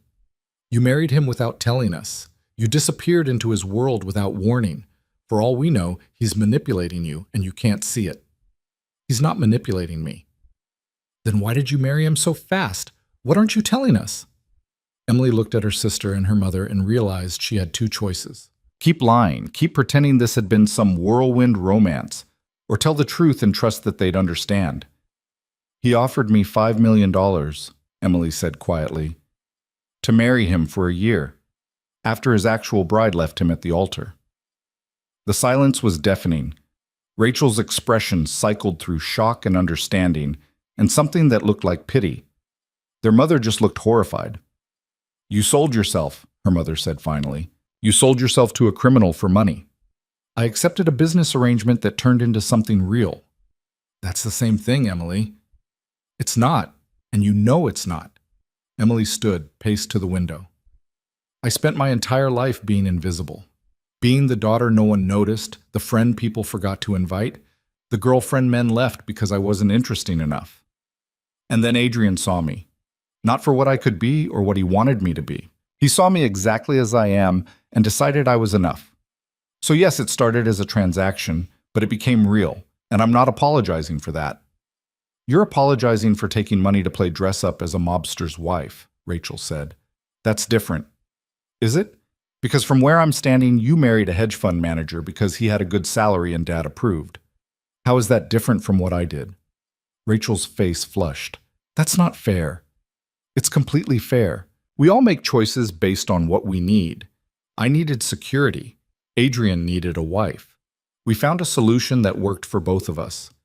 And along the way, we found each other. That's a nice story, their mother said. But what happens when the year is up? When the contract ends and you realize this whole thing was built on a lie? The contract doesn't matter anymore. We're staying together. He told you that? Yes. And you believe him? Emily turned to face them. Yes, I believe him, because he's shown me through action, not just words. He defends me. He values my opinion. He lets me see him when he's struggling. That's not manipulation. That's trust. Rachel stood, moved to where Emily was standing. I'm not saying this to hurt you, but men like Adrian Volkov don't change. They don't suddenly become good people because they fall in love. They just get better at hiding what they are. You don't know him. Neither do you. Not really. You know what he's shown you. That's not the same as knowing who he actually is. Before Emily could respond, Adrian's voice cut through the room. She's right. Everyone turned. Adrian sat in the doorway, expression neutral. How long he'd been there, Emily didn't know. You're right, Adrian repeated, rolling into the room. Emily doesn't know everything about me. The things I've done, the people I've hurt to build my business, the choices I've made that would probably horrify her if she knew the details. He stopped in front of Rachel. But I'm trying to be someone worthy of her. And yeah, maybe I'll fail. Maybe I'll revert to being the monster everyone thinks I am. But I'm going to try anyway, because she makes me want to be better. Rachel stared at him. That's a pretty speech. It's the truth, which I realize means nothing to you right now, but it means something to her, and her opinion is the only one I care about. Then tell me, Rachel challenged. Tell me one thing you've done that would horrify her. Prove you're being honest. Adrian glanced at Emily. She nodded. Whatever he said, they'd deal with it. 6 years ago, a man tried to steal from me, Adrian said. A business partner who thought I wouldn't notice. I noticed, and I made sure everyone in my organization knew what happens to thieves. I had him beaten so badly, he spent 3 weeks in the hospital. Then I ruined his life systematically, took his business, his house, his reputation. By the time I was done, he had nothing, and I felt justified doing it because betrayal deserves consequences. He paused. The man killed himself a year later, and I told myself it wasn't my fault, that he made his choices and I made mine. But the truth is, I destroyed him, and I'd probably do it again if someone betrayed me now.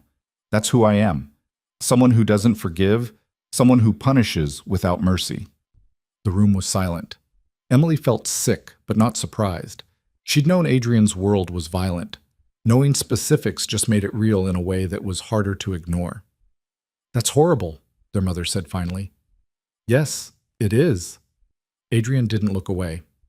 And there are other stories like that, probably dozens. I'm not a good man. I'm a man who does bad things for reasons that make sense to me. But I'm trying to be better, for Emily. And I know that's not enough. But it's what I have. Rachel turned to Emily. And you're okay with this? Emily thought about lying. About saying yes, she was fine. She'd made peace with who Adrian was. But that would be dishonest. I'm not okay with it, she said quietly. I hate that he hurt people. I hate that his world is violent and that he thinks consequences mean destruction. But I also know he's trying to change, to build something legitimate, to use his power differently. And I believe that change is possible if someone believes in you enough to hold you accountable. She moved to stand beside Adrian's wheelchair. So no, I'm not okay with his past, but I'm committed to helping him build a different future. That's naive, Rachel said. Maybe, but it's my choice. And I'm making it with open eyes. Their mother stood. I think we should go. Mom, no, Emily, I can't support this. I can't watch you throw your life away on a man who hurts people and thinks money fixes everything. She looked at Adrian. You seem to care about my daughter. If that's true, you'll let her go. You'll let her have a normal life with someone who isn't, whatever you are. You're right, Adrian said quietly. She deserves better than me. She deserves someone who hasn't done the things I've done.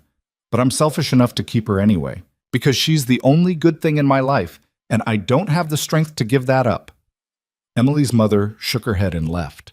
Rachel lingered for a moment, looking between Emily and Adrian. I hope you know what you're doing, she said finally. Because if he hurts you, I don't know how to fix that. I know what I'm doing, Emily said, even though she wasn't entirely sure that was true. Rachel left. The house felt very quiet after they were gone. That went well, Adrian said dryly. Emily sat on the arm of his wheelchair. You didn't have to tell them that. About the business partner. Yes, I did. Because they needed to know I'm not lying to you, that I'm not pretending to be someone I'm not. He took her hand. Are you okay? With what I said? I don't know. Ask me tomorrow when I've processed it. Fair enough? They sat in silence for a while. Then Emily said, My mom's right, you know. I do deserve better than you. I know. But I'm choosing you anyway, because better is boring. And you're a lot of things, but you're not boring. Adrian pulled her down into his lap. You're insane. Probably. But I'm your brand of insane. So we match. We really don't. You're good, and I'm not. You're good enough for me. That's all that matters. Adrian kissed her slow and deep. When they broke apart, he said, I'm going to mess this up. You know that, right? I'm going to do something awful, and you're going to question why you stayed. Probably. And I'm going to drive you crazy with my need for affection and communication and all the things you're terrible at. But we'll figure it out. You're very optimistic for someone who just heard that her husband destroyed a man's life. I'm very optimistic for someone who fell in love with a mafia boss. It's kind of my thing now. Adrian laughed despite himself. You're ridiculous. You've mentioned that several times. Because it keeps being true. They stayed like that until the light faded and Irina came to announce dinner. Walked to the dining room hand in hand, facing whatever came next together. 3 months later, Scarlett resurfaced. Not in person this time, but through the media. Someone had leaked the story about Adrian's marriage, how it started, the contract, everything. The article was everywhere within hours, complete with unnamed sources and enough detail that it couldn't be dismissed as rumor. Emily saw it first, scrolling through news on her phone over breakfast. Her stomach dropped. Adrian, she said quietly. He looked up from his coffee. What's wrong? She handed him the phone, watched his expression shift from confusion to cold fury as he read. Scarlett, he said finally. How do you know? Because this has her fingerprints all over it. The timing, the details, the way it's framed to make me look like a monster who bought you. Adrian set the phone down carefully. I should have seen this coming. What do we do? Damage control. Marcus, get in here. Marcus appeared within seconds. Adrian explained the situation in clipped sentences. Marcus's expression darkened. I'll call the lawyers, see if we can trace the source, maybe get ahead of this. Don't bother, we know the source. And suing Scarlett will just make it worse. Adrian turned to Emily. We need to make a statement, together, before this spirals. What kind of statement? The truth? We're close enough to it. We admit the marriage started as an arrangement, but we explain that it became real, that we fell in love, that what we have now is legitimate. Adrian's voice was tight. Unless you don't want to do that, unless you'd rather, I'm not leaving you because of an article, Adrian. You should. This is going to get ugly. People are going to have opinions. Your family is going to say they were right. You're going to be painted as either a victim or a gold digger, neither of which is fair. Emily took his hand. Then we tell our story, properly. No apologies, no shame, just the truth. They held a press conference that afternoon. Marcus set it up fast, called in favors, made sure the right reporters were there. Emily wore a navy dress that Irina had insisted projected confidence. Adrian wore a suit that made him look dangerous and untouchable. Together they faced a room full of cameras and questions. Adrian spoke first, his voice steady. By now you've all seen the article about how my marriage to Emily began. And I'm here to confirm that yes, our marriage started as a business arrangement. Emily was hired to stand in as my bride after my previous engagement ended publicly. That's the truth. But it's not the whole truth. He looked at Emily. She took over, her voice stronger than she'd expected. What Adrian isn't saying is that somewhere between the contract and now, we fell in love. Real love. Not the kind you plan or negotiate. The messy, complicated kind that happens when two people actually see each other. And yes, it started unconventionally. But it's real. and we're not apologizing for that. The questions came rapid fire. Was she being coerced? Had Adrian paid her? Was this just another manipulation? Emily answered each one calmly. Yes, there was an initial payment. Yes, they'd agreed to stay married for a year. No, she wasn't being forced to stay. Yes, she loved him. Actually, loved him.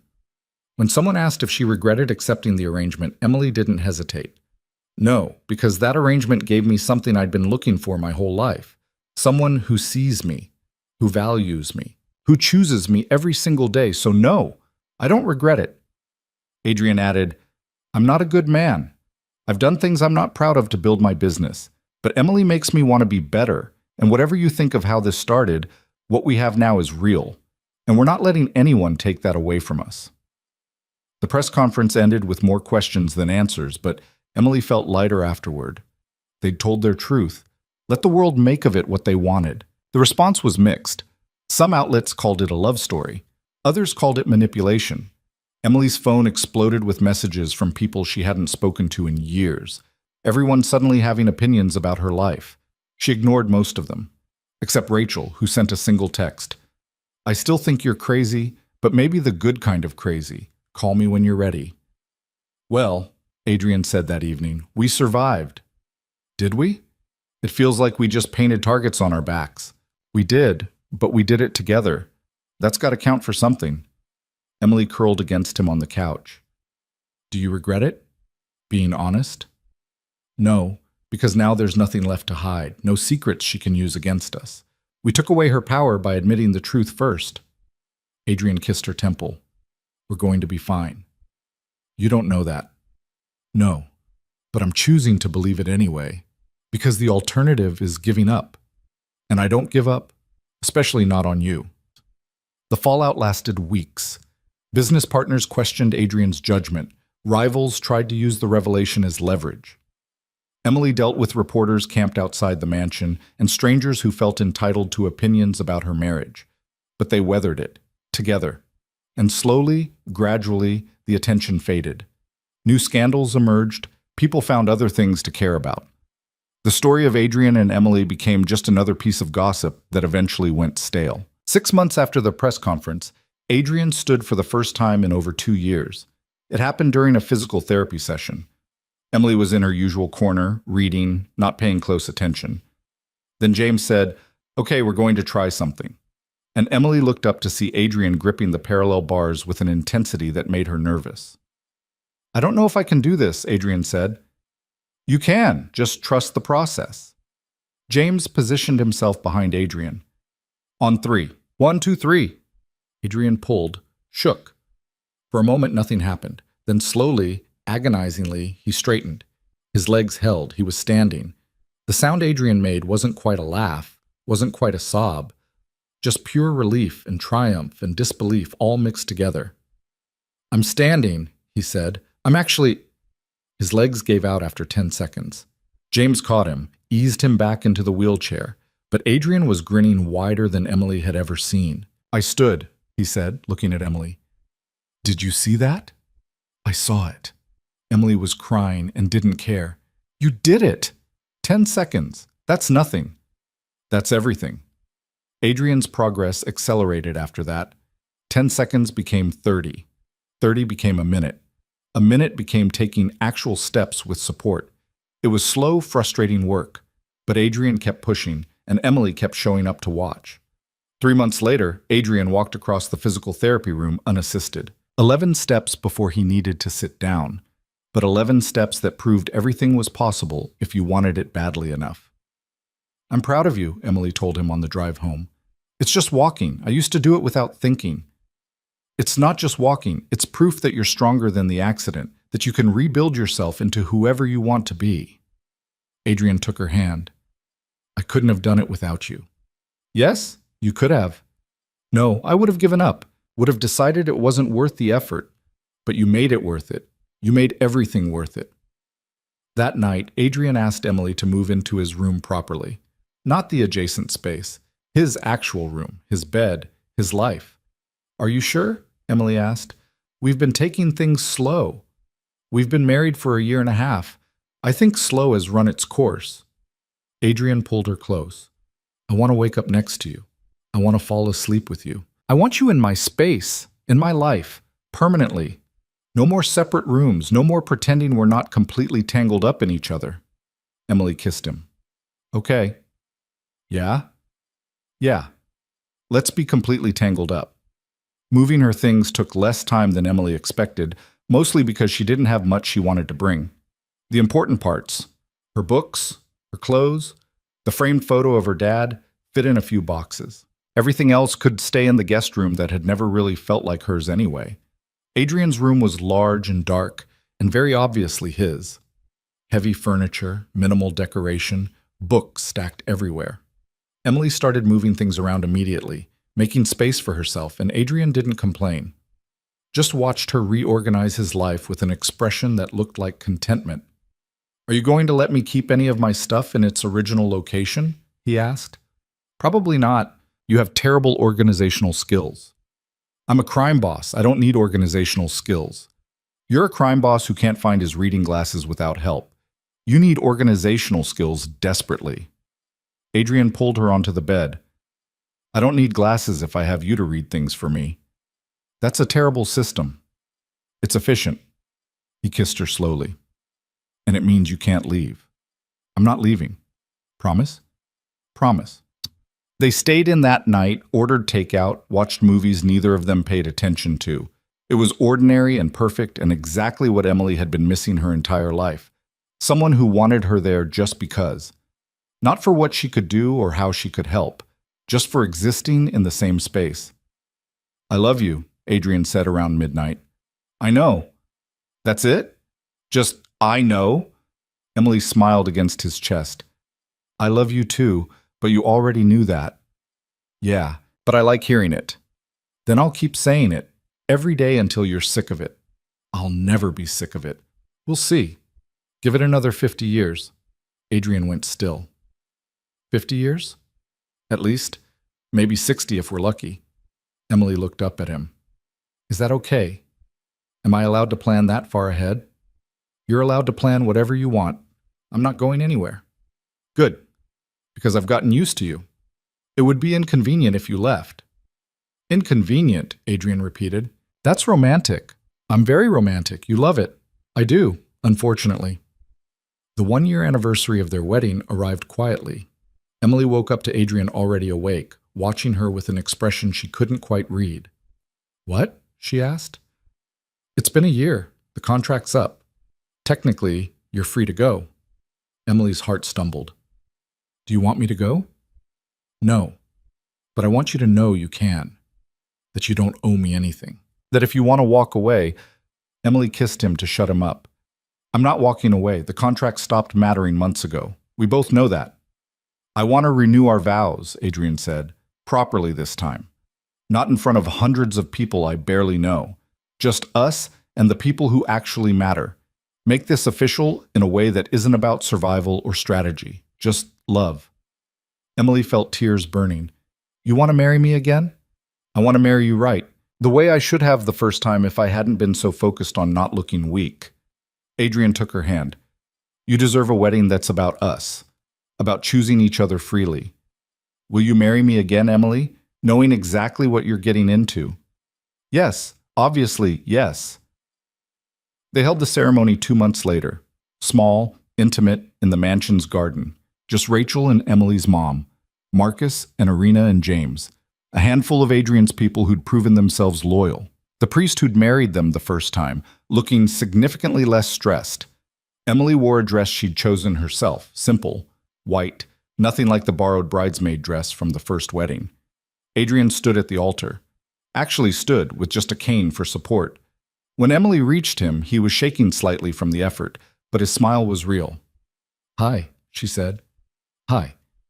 Adrian took her hand. You look beautiful. You're standing.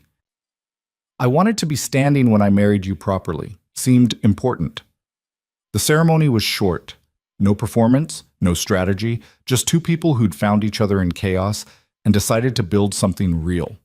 When the priest asked if she took Adrian to be her husband, Emily's voice was steady. I do. Adrian's response was quieter. I do. Then by the power vested in me, I now pronounce you husband and wife. Again. Everyone laughed. Adrian pulled Emily close and kissed her, and it felt like beginning instead of ending, like the start of something they'd build together instead of something imposed by desperation. At the reception, small, just dinner in the mansion, Rachel pulled Emily aside. "You were right," she said, "about him. About all of this. I was wrong to judge. You weren't wrong to be worried. This whole thing was insane." "It was, but it worked. You're happy, really happy. And he looks at you like you're the only thing keeping him alive." Rachel hugged her. "I'm glad you didn't listen to me." "Me too." Emily rejoined Adrian at their table. He'd finally sat down, exhausted from standing through the ceremony. She took his hand. "Tired?" she asked. "Exhausted. Worth it, though." Adrian lifted her hand, kissed her knuckles. "Thank you." "For what?" "For staying. For believing in me when I didn't believe in myself. For making me want to be better." His voice dropped. "For loving me when I didn't deserve it." "You deserve it. You just needed to believe that." "I'm starting to. Because of you." The evening faded into night. Guests left gradually. Eventually, it was just Emily and Adrian in the garden, string lights glowing overhead, music playing softly. "Dance with me," Adrian said. "You've been standing all day. You should rest." "I'm resting tomorrow. Right now I want to dance with my wife." Emily helped him stand, supported him while they swayed to music that was barely audible. It wasn't graceful. Adrian leaned heavily on her, and they moved slowly, carefully. But it was theirs, real and imperfect, and theirs. "I love you," Adrian said against her hair, "in case I haven't said it enough today." "You've said it plenty, but I don't mind hearing it again." "I love you. And I'm going to spend the rest of my life proving you made the right choice staying." Emily pulled back enough to meet his gaze. "You already have. Every single day. You've already proven it." They stayed in the garden until Adrian couldn't stand anymore. Went inside to a house that was finally, truly home. Fell asleep tangled together in a bed that belonged to both of them. And in the morning, Emily woke up to Adrian watching her again, expression soft in the early light. "Good morning, Mrs. Volkov," he said. "Good morning, Mr. Volkov." Emily kissed him. "What do you want to do today?" "Anything, everything, whatever you want." "I want normal, just a normal day with you." "I think I can manage that." They spent the day doing nothing important. Breakfast together. Walking through the garden, slowly, with Adrian using his cane, but walking. Reading in the library. Making dinner together in a kitchen that usually only the staff used. Small, ordinary moments that added up to a life Emily had stopped believing she'd ever have. That night, curled against Adrian's chest, Emily thought about the woman she'd been a year and a half ago. Invisible, lonely, convinced she wasn't enough. That woman wouldn't recognize who Emily had become. Someone seen, someone valued, someone loved. "Thank you," Emily said quietly. "For what?" "For asking me to marry you, that day at the altar. For being desperate enough to grab a random event planner and change both our lives." Adrian was quiet for a moment. Then he said, "Best decision I ever made, even if it started for all the wrong reasons. Maybe there are no wrong reasons if you end up in the right place." "Maybe." Emily fell asleep listening to Adrian's heartbeat, steady and real beneath her ear. Fell asleep knowing she'd made the right choice, that this messy, complicated, imperfect love was worth every risk, every fear, every moment of uncertainty. Because in the end, love wasn't about being someone's first choice. It was about being their every choice, every single day, choosing each other through chaos and calm, through standing and falling, through every version of themselves they became. And Emily and Adrian had chosen each other, were still choosing each other, would keep choosing each other for as long as they both lived. It wasn't the love story Emily had imagined. It was better, real and earned in theirs, and that was more than enough.